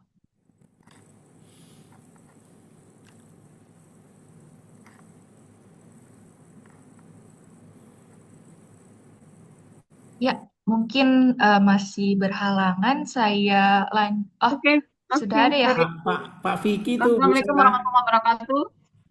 Ya, Waalaikumsalam, Ibu. boleh. Oke, ada banyak yang raise hand itu. Saya Titis dari Pasifi Palmindo Industri. Oke, ya. Ya ini kebetulan JMP Plus ini ya kami lagi mau ini memang sertifikasi ya kebutuhan dari customer ya. Oke, Untuk silakan Bu. penjualan pribadi harus JMP Plus. Terus ini saya mau nanyakan juga untuk ini untuk Ray ini apa in-house atau ada public juga untuk ini ya untuk JMP Plus ini ya ada public atau ada in-house gitu ya. Saya menanyakan juga kebetulan kita juga mengapa untuk JMP Plus. Kemudian ya banyak-banyak persyaratan ya seperti tadi udah dibilang juga transportasi apa. Terus untuk ini kalau untuk kita kan fit kita dari ini Pak dari CPO ya. CPO. Oke, palm oil ya, crude palm oil ya. Ya palm oil kan kebanyakan crude palm oil. Kita Yes. kan minta ini ya Pak ya menganalisa. Kalau kita lihat banyak kan yang harus dianalisa ya Pak ya. Maksud dioksida, PCBs, heavy metal, salmonella, itu banyak kali Pak ya. Kalau kita Ya. mau cek semua tentu berat ya Pak ya. Jadi kita meminta ke suppliernya untuk cek gitu. Terus Ya. misalnya suppliernya nggak mau Pak, bisa nggak diwakilin audit Pak? Random gitu. Kita random audit ke suppliernya. Gimana Pak? Oke, izin menjawab Ibu ya. Maksudnya random audit ke Ah, suppliernya itu, misal kita punya 10 supplier nih. Ibu akan ngaudit beberapa supplier dan menjamin analisa tadi tersedia atau tidak gitu ya maksudnya Ibu ya. Iya, karena agak ada nggak semua Pak yang mau untuk melakukan analisa itu, karena kan memang mahal juga Oke. mahal. Laboratoriumnya harus GMP plus juga ya Pak ya. Jadi suppliernya mungkin ya nggak semua mau gitu ya. Padahal kalau dia mau kan sekali setahun itu nggak berat. Tapi kalau kami ada 30, ada 100 supplier kan berat juga Pak untuk menganalisa semua gitu. Oke, Karena saya yang lihat jadi di apa Pak di poinnya, Get nah Prepare yang itu jadi Pak poinnya TS-nya adalah apakah CPO-nya Ibu itu berstatus gatekeeper atau tidak Bu, gitu ya. Nah kalau dia iya. berstatus gatekeeper, maka persyaratan tadi harus diikuti. Nah tapi yang perlu disikapi juga adalah produk akhirnya Ibu apakah masih ada unsur dari bahan awal atau tidak. Karena kalau produk akhirnya itu sudah tidak ada unsur dari bahan awal lagi sama sekali, gitu ya, kebanyakan itu tidak perlu lagi gatekeeper, gitu Bu. Kalau ini palm oil, kalau CPO kan diolah Pak, jadi CPO diolah menjadi RBDPO, PFAD, Ya, olin dan stearin gitu Pak. betul. Nah, Kalau saran saya Bu, diolah itu udah tidak dimurnikan. tidak perlu masuk gatekeeper aja gitu Bu. Oh, oke, oke, Pak. Terima Karena kasih. nanti Ibu Oh, nggak bisa perlu cek Pak ya, ini karena aja Bu. bukan Saya asli lagi Pak ya. nggak punya, ya. Ibu bisa cek gini. Saya lagi nggak buka dokumennya. Jadi Ibu bisa cek di dokumen definition list. Jadi siapa saja sih yang Definition wajib list. sebagai gatekeeper itu ada definisinya Bu, gitu ya. Nah itu Ibu bisa buka di situ. Kebetulan saya lagi memang nggak buka. Soalnya kalau saya buka takutnya delay-nya terlalu lama. Oh iya, iya, oke, oke, Pak. Tapi kalau Nah, untuk audit itu nggak ini juga Pak ya. Pak, bisa, boleh ya, boleh tidak. Kalau audit ke supplier. pada dasarnya audit itu sifatnya ini Bu, di inisial itu, kemudian as frequencies itu harus dilakukan tetap. Kalau balik lagi, kalau Oh, berstatus gatekeeper Bu. Jadi definisi oh kalau gatekeeper perlu Ibu pahami dulu di definition list ya. Karena oke, oke. balik lagi, kalau finish good-nya pada dasarnya sudah tidak ada unsur lagi bahan awal, harusnya tidak masuk gatekeeper. Oh, gitu. Oh, karena gini kan udah diolah ya Pak. Maksud Bapak misalnya A juga sampai ke apa ya, ke produk akhir. Iya Itu betul, yang wajib Bapak bilangnya betul. Itu baru gatekeeper. gatekeeper Bu. Kalau ini Jadi CPU kan udah misalnya diolah nih, Pak ya, udah dimudik. Oh, oke, oke Pak. Paham, Pak. iya harusnya begitu. Saya sampaikannya eksplisit nih. Iya, ya, betul, betul. Iya Pak, ngerti. Soalnya Tapi ada ya, iya beberapa, betul. maksudnya ada beberapa ini Bu, interpretasi dari beberapa auditor gitu ya. Ada yang menyatakan bahwa tidak perlu gatekeeper, ada yang menyatakan oh perlu gatekeeper. Nah, tapi balik lagi, Ibu perlu buka dulu di definition list, gitu ya. Hmm. Ya, sedikit Oke, tambahan dari mungkin saya, Bu ya mungkin. Oh Titis. ya, oke Pak. Ya Pak. Eh, ya, Pak Aditya mungkin tambahan dari saya. Jadi pertama, saya mau sampaikan nanti Ibu harus nanti based on risk assessment. Satu, nanti risk assessment itu nanti yang menentukan bahaya-bahaya yang ada. Misalnya nanti ada heavy metal, sana benda asing, maupun nanti terkait dengan produsen yang produk yang Ibu hasilkan. Nah itu satu ya. Jadi Mm-mm. berarti kan harus ada risk assessment HACCP-nya. Kemudian yang Iya, kedua, iya. itu nanti ada GMP Plus ini salah satu menurut saya salah satu standar internasional yang paling lengkap untuk reference Mm-mm. untuk standarnya. Jadi nanti mungkin maaf nggak bisa detail satu-satu, itu harusnya nanti dipetakan dan ada rumus perhitungannya. Jadi nggak bisa Mm-mm. kita membebankan ke supplier hanya dengan audit saja, hati-hati. Karena audit itu Mm. tidak menjadi representasi hasil analisa. Misalnya, Ibu sudah audit, tapi pertanyaan risk assessment dan diminta oleh JMP Plus harus ada heavy metal misalnya. Gitu ya, harus Mm. ada Iya, iya. terkait dengan untuk cek chemical. Nah, itu nggak bisa diwakili dengan audit. Nah, itu prinsipnya. Kemudian ya saran kita tadi mungkin Bu Sarah sudah menyampaikan ya tadi pagi. Jadi trainingnya ada public, ada in-house. Silahkan nanti kontak mana yang dipilih. Tapi saran kita lebih bagus itu adalah kalau ditanya in-house. Karena dengan in-house nanti hampir semua departemen nanti terlibat. Jadi nggak Bu Titis aja sendiri nanti yang kerja, bisa mabuk nanti kan misalnya gitu kan. Ya, kalau bisa nanti departemen lain juga tahu untuk employment of people-nya. Oh jadi nanti orang warehouse nanti tahu nih gitu kan, dia harus apa gitu Mm. kan. Oh ada cleaning tank, storage CPO tank misalnya. Oh harus tahu nanti orang receiving misalnya, misalnya orang tank pump gitu ya. Wah Pak Edi Mm. tahu nih istilah-istilahnya ya. mantan mantan pelaksana operator tank pump nih Bu. Bercanda Bu. Bercanda Bu. Nah itu kan harus tahu. Jadi, harus cek juga nanti waktu datang itu kan dari supplier kan bisa macam-macam tuh. Apalagi nanti dari yang jauh gitu ya dan sebagainya. Jangan sampai nanti ada benda-benda asing juga di CPO tank truknya gitu kan. Banyak pasir, ada takutnya ada sendal, ada benda asing lain. Nah itu kan harus melibatkan nanti orang incoming, QC juga gitu. Nah ini jadi harapannya rekan-rekan semua, ya publik silahkan, tetapi menurut saya sih lebih bagus banyak yang terlibat di in-house. Karena sekarang itu auditing juga kan pelibatan orang. Jangan sampai yang capek QA-nya aja, QC-nya aja gitu ya. Kasihan tuh kalau di audit nanti juru bicaranya QA aja gitu, food safety team leadernya aja gitu. Nah itu udah gaya lama, style lama. Ya jadi food safety team leader, feed safety team leader, ataupun PIC sistem QA-nya udah harus pengontrol sebenarnya. Nah, yang ya saran kita begitu. Kemudian tambahan lagi adalah laboratori hati-hati, mungkin laboratori juga harus sekarang kan harus yang memang apalagi kalau critical pengecekan nanti dioksin dan sebagainya, kemudian ada cek-cek aflatoksin. Nah, itu ada list yang wajib nanti GMP Plus yang approve laboratorinya supaya lebih diakuin. Itu mungkin tambahan ya Bu ya ke Bu Titis dan semua rekan-rekan. Tetap semangat ya. Tadi dibilang, tadi ada disinggung, saya percaya memang cost-nya akan tinggi. Tetapi sampaikan ke marketing. Biasanya kalau udah GMP Plus harganya itu udah lebih mahal per tonnya mestinya gitu ya. Tapi kok apa namanya? Jadi GMP Plus ini juga mestinya punya nilai tambah ya, value added terhadap untuk penjualan. Ya mungkin gitu dibanding belum, ataupun untuk menerima pasar-pasar Eropa terutama ya, Australia ya, kemudian atau negara lain. Karena GMP Plus ini sekarang ibaratnya, kalau kita ibaratnya visanya atau paspornya untuk ekspor ya, supaya punya. Jadi itu, jadi penting training itu. Kalau nggak training nanti temuan juga itu. Itu mungkin tambahan dari saya, Pak Aditya, Bu Sarah, mudah-mudahan membantu. Terima kasih. Terima kasih Pak. Ya, terima kasih Pak. Baik, Mungkin nanti saya akan hubungin Mbak apa ya, Mbak Sarah ya untuk apa training. Kebetulan kami juga mau ISPO juga nih Pak. Kebetulan ya. Nanti mungkin saya akan hubungin Mbak Sarah juga ya. baik, boleh Ibu. Mungkin dari tim admin lain boleh mengirimkan kontaknya ya, agar Bapak Ibu di sini bisa berkomunikasi mengenai training-training terdekat untuk GMP Plus sendiri di publik. Ada di minggu depan ya, Bapak Ibu, di 16 sampai 17 Maret. Begitu. Terima kasih 16 Bapak Ibu 17 atas Maret Mbak ya. pertanyaan dan Ini jawabannya. publik Mbak. Iya, Publik ya Mbak ya.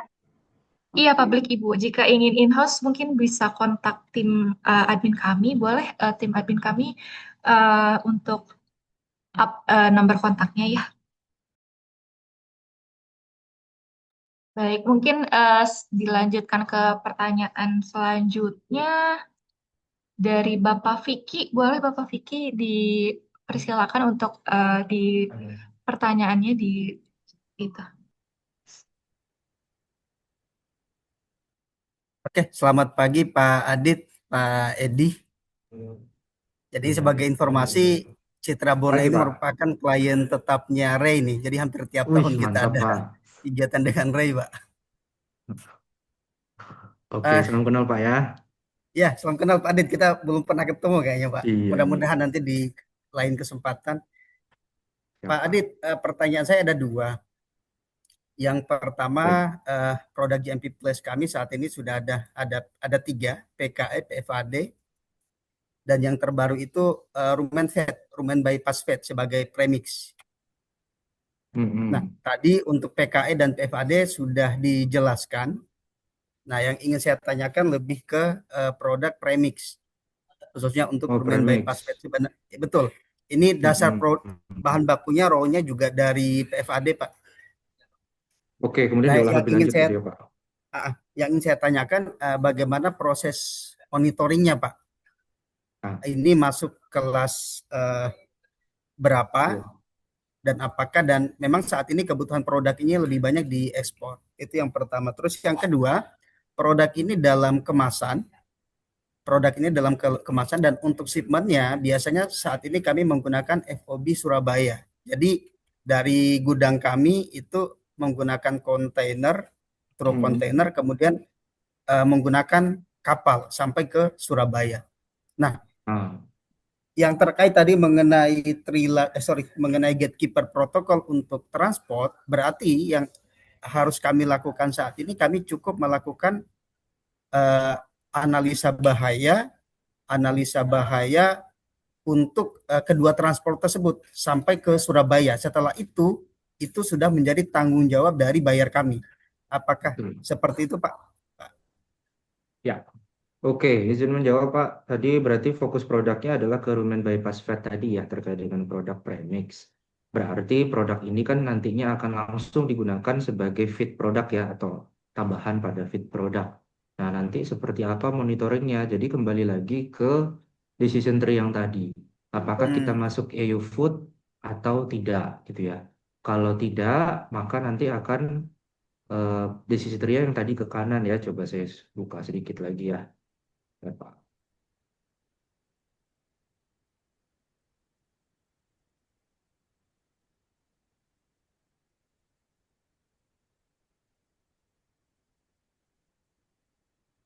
Oke, jadi kita akan masuk ke decision tree ini dulu. Pada dasarnya untuk apakah dia masuk ke product list harusnya iya gitu ya. Ini nanti perlu Bapak bisa jawab apakah dia masuk sebagai EU food operator atau tidak perusahaan Bapak gitu ya. Kalau misalnya dia no gitu ya, di sini akan ditanya lagi dengan pertanyaan yang sama, apakah dia vegetable origin atau tidak. Harusnya vegetable origin. Sehingga kalau dia masuk sebagai kategori vegetable origin, kita nanti perlu lihat dia masuk ke kategori apa yang ada di tabel 1, Pak. Bentar ya.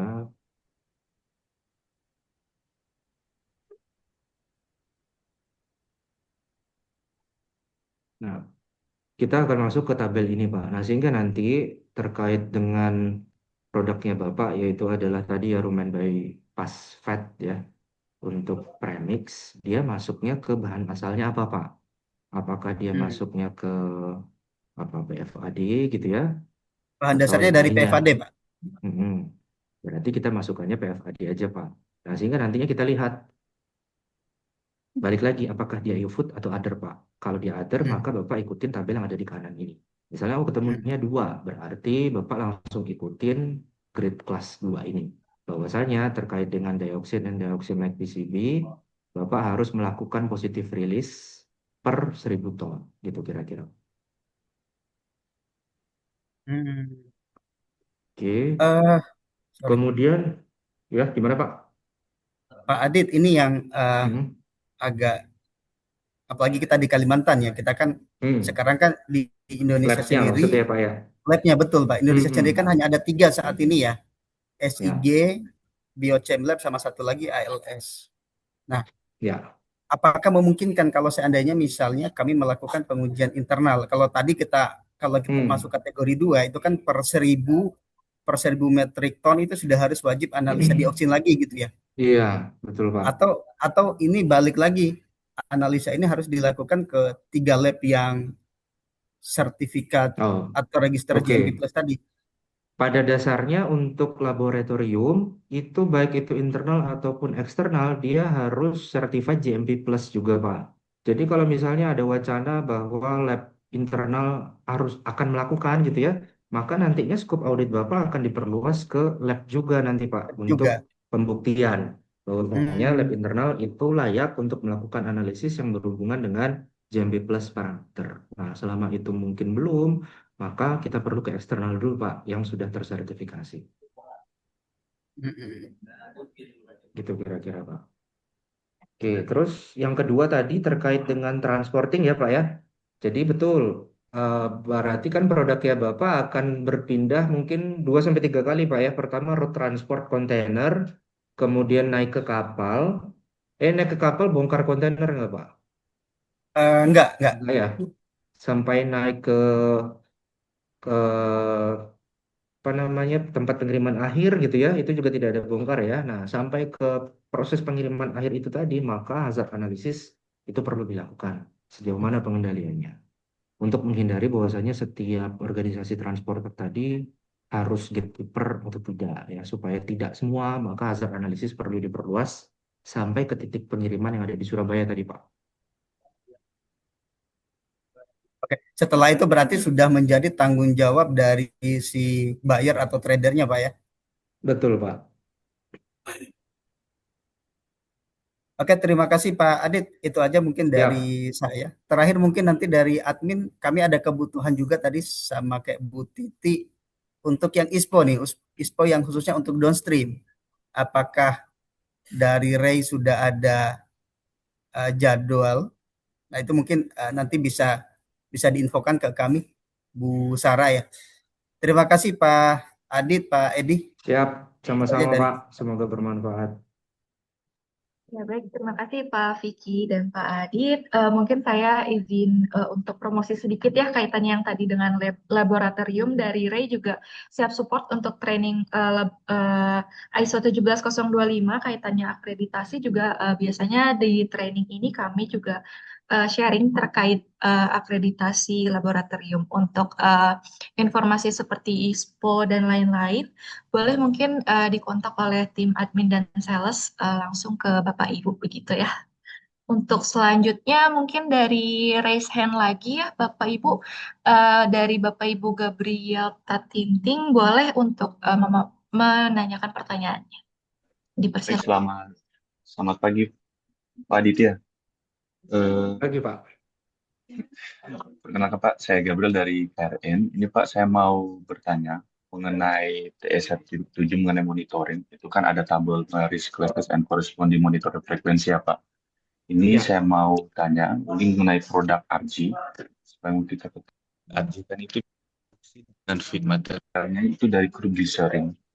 Sedangkan dari crude glycerin itu kan biasanya diproduksi itu bisa dari oleokimia ataupun biodiesel. Kalau untuk biodiesel itu kan ada 3 produknya, itu ada FAME untuk keperluan industri bahan bakar, ada glycerin sama juga fatty-meter.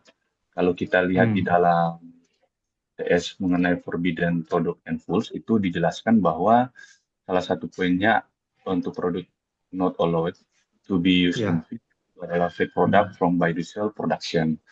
Nah, Ya. ini salah satunya kan itu refined byproduct, acid oil, dan sebagainya produced during biodiesel production from or with product mindset in negative list. Yang jadi pertanyaan saya, Pak, ini sebelum kita masuk dalam risknya ini, kita kan akan menentukan untuk kelasnya itu 1, 2, atau sampai 4. Jika refined glycerin ini diproduksi dari CB, dari biodiesel, itu apakah bisa Pak dikategorikan, dideklarasikan sebagai feed dan juga dapat disertifikasi untuk si refined glycerinnya. Kan dia kan memakai crude glycerin. Sebagaimana kita ketahui bahwa biodiesel sendiri kan ini amat jarang juga untuk disertifikasi sebagai food ataupun feed. Untuk pertanyaan untuk awal ini, Pak. Oke. Nah, terkait dengan apakah bahan yang berasal dari biodiesel itu apakah boleh atau tidak, Pak? Jadi nanti akan sesuai dengan decision tree yang ada di sini, Pak. Jadi sesuai dengan pertanyaan pertama, apakah produk itu masuk sebagai produk list untuk nantinya diperbolehkan digunakan, itu Bapak bisa buka TS 1.3. Nah, apakah produk yang Bapak ingin cari itu muncul atau tidak? Kalau tidak muncul, berarti nanti Bapak perlu cek ke S ya 1.4 terkait dengan forbidden product. Kalau ternyata produknya Bapak salah satu asalnya itu merupakan masuk sebagai kategori forbidden, maka produk yang Bapak hasilkan yang berasal dari forbidden itu tidak diperbolehkan lagi karena dia masuk sebagai no di sini dia Pak. Karena dia tidak masuk sebagai product list atau TS 1.3 karena otomatis dia itu tidak diperbolehkan gitu ya. Nah, sehingga nantinya Bapak perlu pastikan dulu apakah produk yang berasal dari product list 1.3 itu tadi sudah muncul atau belum Pak, supaya nanti bisa lanjut diproses gitu ya. Karena kalau dia tadi ya masuk ke grade 1, dia otomatis ini Pak not allowed for fit gitu ya. Sehingga nanti jangan sampai ada asal bahan ataupun produk yang masuk ke TS 1.4 ini. Kira-kira begitu, Pak. Oke. Walaupun juga untuk feed di dalam biodiesel itu kan feednya itu pasti dari refined oil kan Pak. Refined oilnya itu dari CPO, yang notabene itu kan merupakan food juga kan Pak. Untuk Ya, produksi betul. food and feed. Itu tetap harus dicek lagi ya Pak. Ya, nah itu perlu dipastikan lagi, Pak. Apakah dia byproduct dari activity apa yang tidak diperbolehkan, itu yang masuk di TS 1.4. Walaupun juga kalau misalkan untuk dari memproduksi minyak refined kan itu selain dari CPO itu juga kita bisa pakai misalkan dari minyak pome ya, salah satu dari list providen itu otomatis udah langsung nggak bisa kan Pak. Iya, betul. Kalau Berarti PUMI nanti jelas tuh ditulis. ya Pak, nanti kita coba cek lagi walaupun juga dari CPO. Tapi seharusnya kalau untuk biodiesel itu kalau diproduksi dari feednya kita tarik dari awal itu kan dari food, at least ya, kalau misalnya kita cek kemungkinan besarnya masih bisa lah untuk si produk RG-nya itu kita gunakan sertifikasi untuk feed ataupun food ya Pak. Betul, Pak. Ada lagi, Pak? Itu aja Pak. Sip. Baik, terima kasih Pak Dito. Terima kasih juga, Pak. Baik, terima kasih Pak Gabriel atas pertanyaannya. Selanjutnya mungkin saya beralih ke kolom komentar. Ada pertanyaan dari Bapak Ibu AH_star. Apakah PKE masih perlu pengujian PCB? Transporternya truk masih menggunakan truk sendiri. Trilas Cargo Inspection tidak cukup kah? Boleh mungkin dijawab oleh Pak Adi.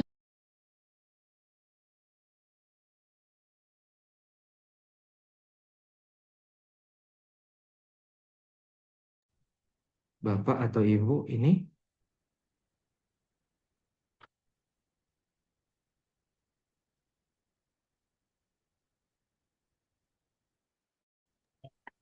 Namanya hanya oke, jadi AHA saya langsung doang sih jawab Pak ya. ya. Ya boleh Pak, langsung Jadi jawab saya saja. langsung jawab, pada dasarnya terkait dengan monitoring terhadap dioksin and dioksin like PCB, di sini kita bisa pastikan sekali lagi di bagian scope Bapak Ibu.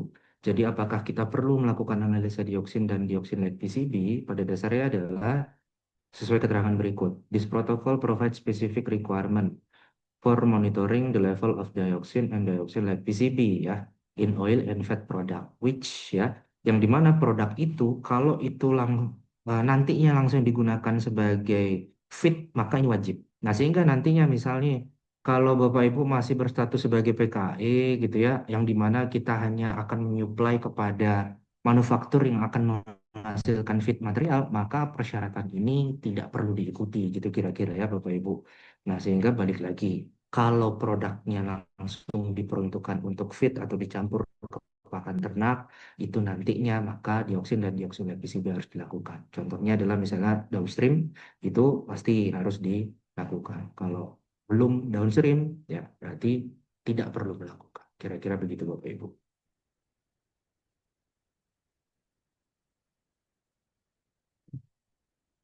Ya, baik untuk Bapak Ibu AH_star, Kom- apakah sudah terjawab? Atau mungkin dari Bapak Ibu lainnya, apakah ada yang mau ditanyakan kembali mumpung masih ada Pak Adit dan masih ada waktunya dalam free webinar kali ini? Sayang sekali untuk kesempatannya em, jika tidak dimanfaatkan sebaik mungkin ya Bapak Ibu.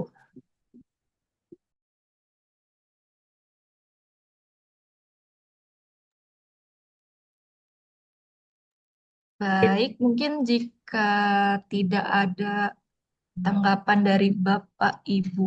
Ah, oh, tadi unmute ya? Boleh Bapak Ibu?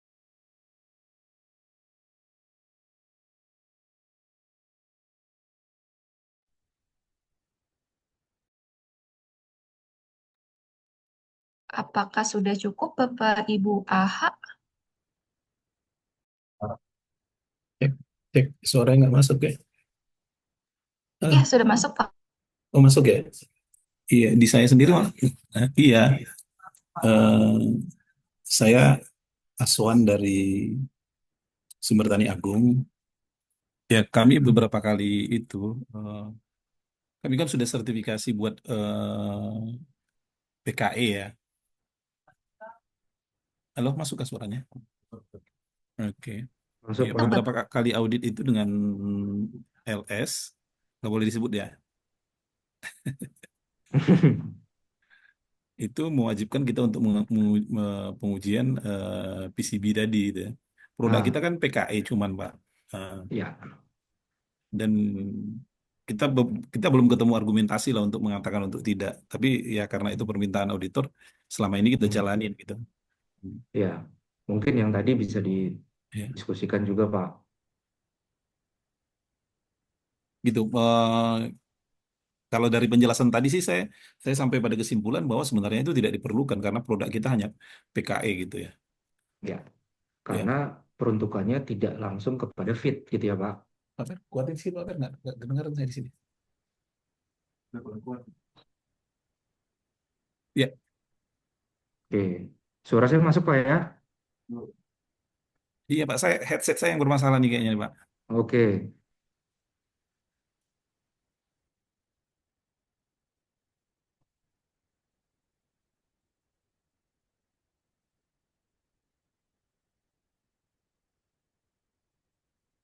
tes tes masuk ya.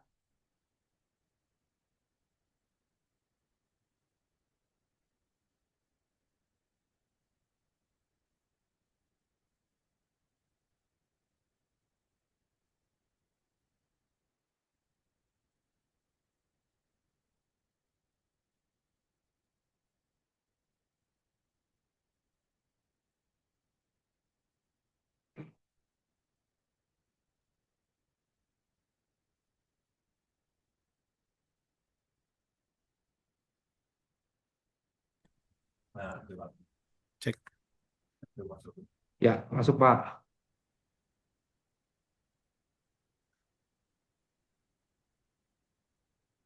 Ya, sorry Pak ya. Ini headsetnya agak Ya, bermasalah nih. nggak apa-apa Pak. Iya, itu tadi Pak yang saya sampaikan tadi Pak.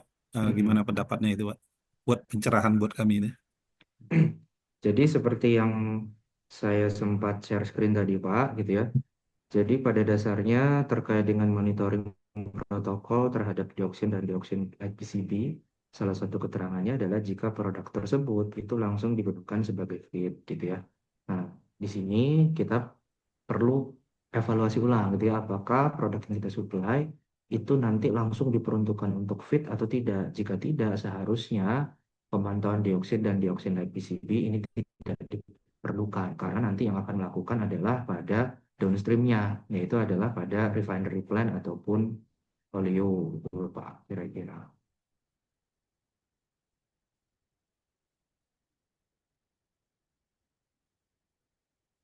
Masuk Pak ya, suara saya.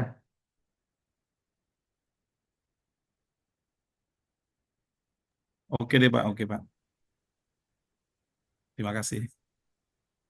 Siap, Ya, baik. sama-sama Pak. Ya, terima kasih untuk Pak Aswan ya, Pak tadi dan Pak Aditya. Mungkin selanjutnya dari kolom chat saya lihat tidak ada yang bertanya lagi. Mungkin saya lanjutkan ke sesi berikutnya, sesi kuis. Ya, untuk sesi kuis kali ini mohon Bapak Ibu untuk menyiapkan device-nya ya, gawai, handphone ataupun apa tab atau yang lainnya yang dapat mengakses sosial media karena Masih banyak suara saya sangat akan jelas. ah ada pertanyaan lagi ya Pak dari Pak Rian. Halo, tadi sempat masuk suaranya tapi putus-putus Bapak.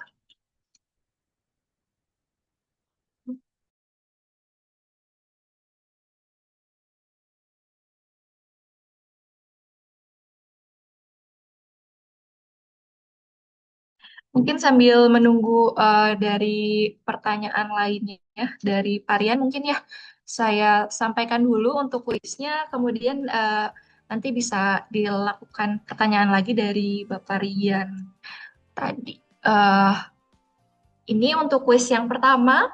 eh, yang pertama ada persyaratannya yaitu like dan follow postingan terakhir kami di IG LinkedIn berikut Instagram kami ray.system.indonesia.group dan LinkedIn kami PT Ray System Indonesia Group dan menjawab pertanyaan berikut. Pertanyaannya sebutkan tanggal dari GMP Plus FC FSA R1.0 melakukan update. Berikut Bapak Ibu. Mungkin saya tunggu dari jam 10.52 ya Bapak Ibu untuk saya rekap dan nanti tim akan rekap dan saya sebutkan di akhir. Boleh Bapak Ibu untuk kuis yang pertama, jangan lupa untuk di like, follow, dan komen jawaban dari pertanyaan berikut ya Bapak Ibu di Instagram dan LinkedIn.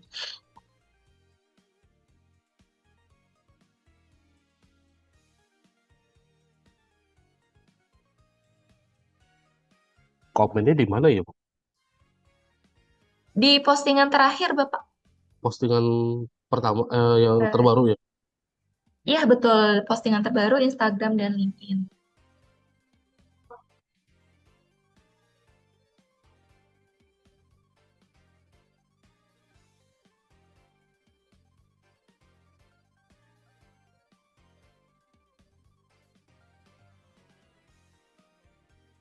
Udah ada.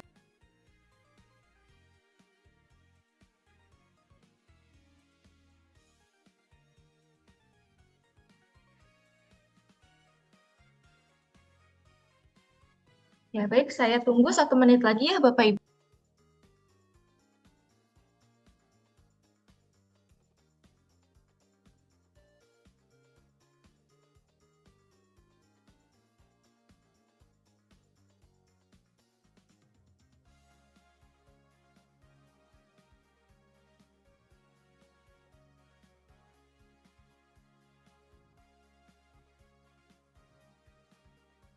peserta jawaban yang kami pilih akan kami pilih yang like dan follow tercepat dan juga komen tercepat dan juga komennya tepat ya dari jawaban pertanyaan berikut. Begitu. Ya, mungkin waktu sudah menunjukkan pukul 10.52. Saya tutup untuk kuis yang pertama. Untuk selanjutnya mungkin tadi dari Bapak Rian, apakah jadi untuk bertanya ya, Pak? Karena tadi Oh, sempat iya, sudah. keputus. Oh ya, boleh, Pak. Iya betul tadi kok suara saya terdengar jelas ya. Iya, sudah jelas sekarang.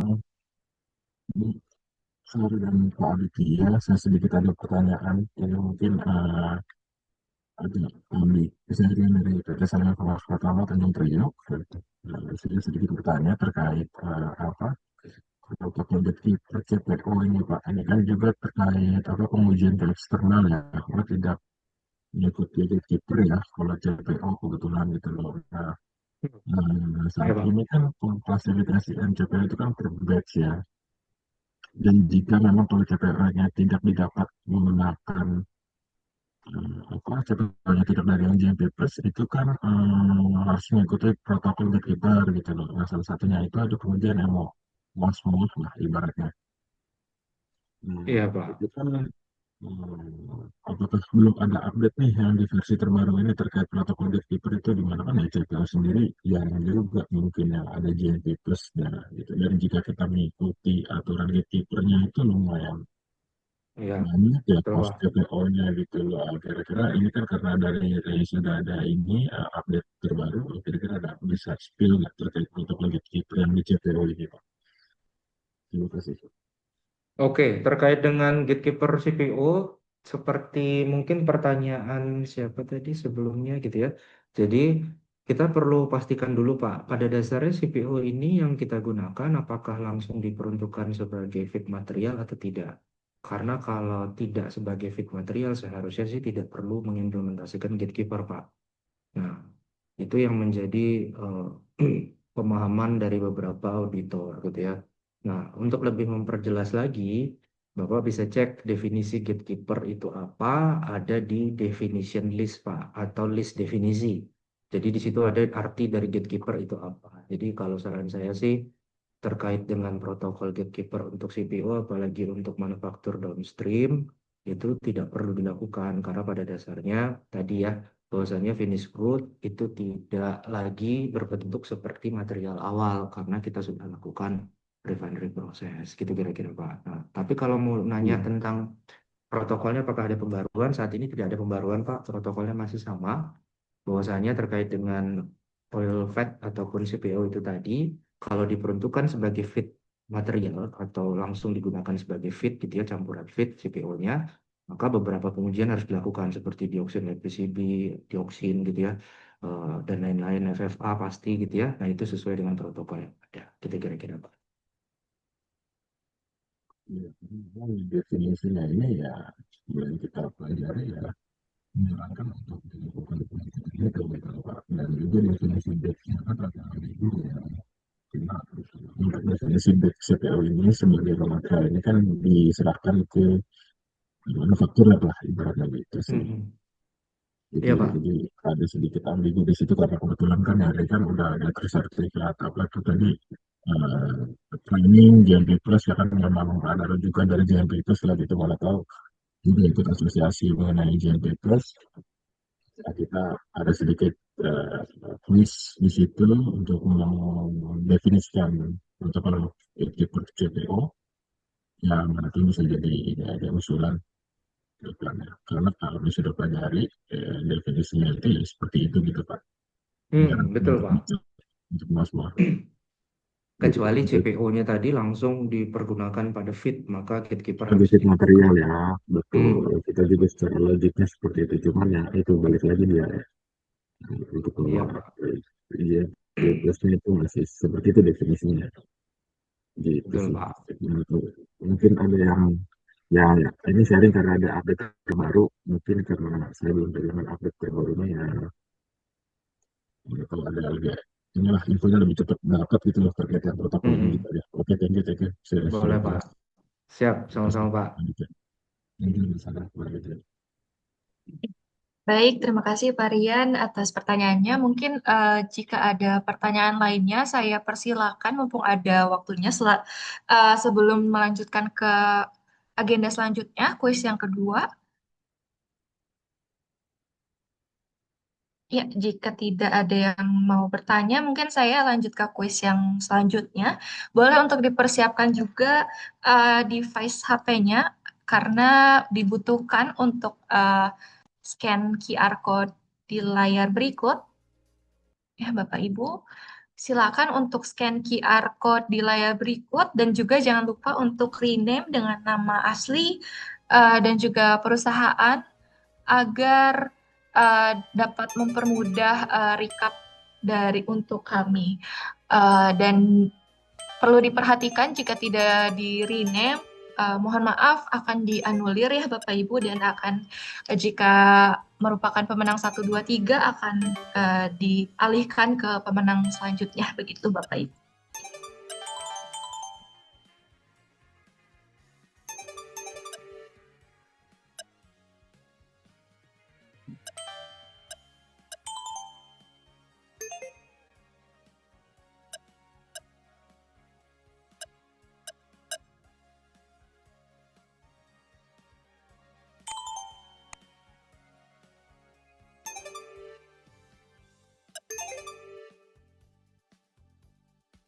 Boleh Bapak Ibu saya tunggu sampai jam 11 mungkin ya untuk scan QR dan juga rename. Mohon diperhatikan juga jika tidak rename menjadi nama dan perusahaan, mungkin jika menjadi pemenang 1, 2, 3 akan kami anulir dan berikan ke pemenang selanjutnya ya Bapak Ibu.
Baik, mungkin sambil paralel Bapak Ibu mengganti namanya, saya mulai ya Bapak Ibu untuk quiz berikutnya.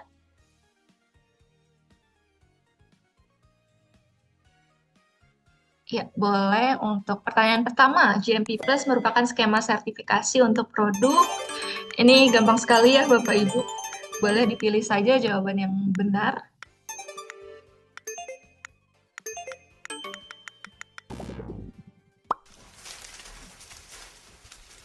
Oke, mungkin pertanyaan pertama karena gampang sekali. Mungkin dari Bapak Ibu tidak ada yang 0 ya skornya. Untuk pertanyaan selanjutnya, tanggal berapa GMP Plus update R1 versi 2026 diluncurkan? Tadi disebutkan oleh Pak Adit juga ya, dan Pak Edi di pemaparannya. Di 2 Maret 2026. Baik, untuk sementara yang menduduki posisi 1, 2, 3 ada Bu Etri, Caren, Bu Oktav. Selanjutnya, kapan GMP Plus R1 update 2026 harus diimplementasi? Tadi sudah disampaikan juga ini oleh Pak Adit ya Bapak Ibu.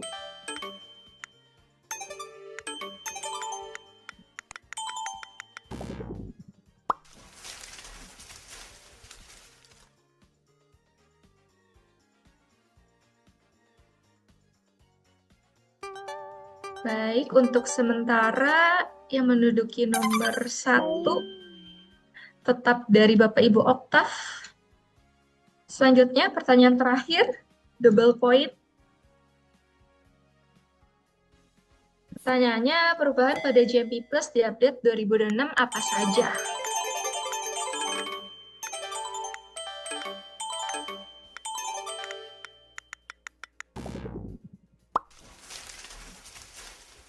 Ya, jawabannya semua benar ya dari list berikut. Kemudian untuk pemenangnya, nomor yang ketiga dari Bapak Ibu Etri Oktora, kemudian yang kedua Ibu Lidwina, dan pemenang pertama dari Bapak Albert. Boleh untuk pemenang 1, 2, 3 dapat menghubungi tim admin kami yang kontaknya akan dikirimkan melalui chat Zoom. Terima kasih. Ya, baik, selanjutnya untuk pengumuman peserta pemenang. Mohon maaf, pemenang dari follow dan komen Instagram LinkedIn. Tadi sayang sekali di LinkedIn sudah ada yang tercepat, namun jawabannya masih salah ya Bapak Ibu, sehingga dari Instagram dari Bapak Arifin Setiabudi, apakah masih ada di sini? Boleh langsung konfirmasi saja ya Bapak Arifin. Ya, selamat Pak.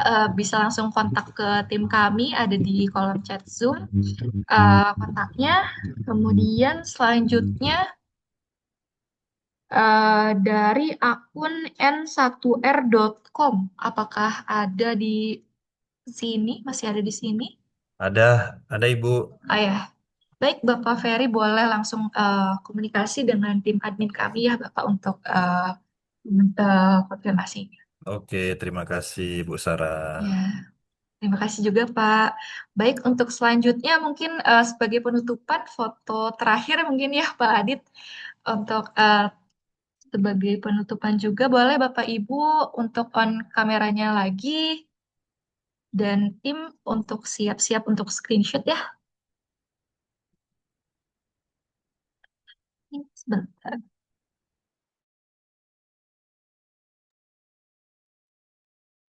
Ya, boleh mungkin posenya sekarang mengepalkan tangan ya Bapak Ibu agar makin semangat menjalani hari di hari Selasa ini. Ya, boleh saya hitung mundur. 3, 2, dan 1.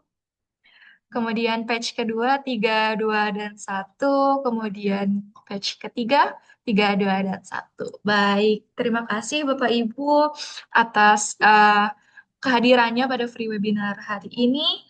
Atas kekurangan dan kesalahannya saya ucapkan minta maaf dan semoga berkenan, semoga bermanfaat untuk free webinar hari ini. Untuk materinya akan kami kirim melalui chat Zoom ini dan juga untuk call Zoom ini tidak akan kami tutup mungkin sampai jam 11.45 ya Bapak Ibu agar Bapak Ibu dapat mendownload materinya di chat Zoom berikut.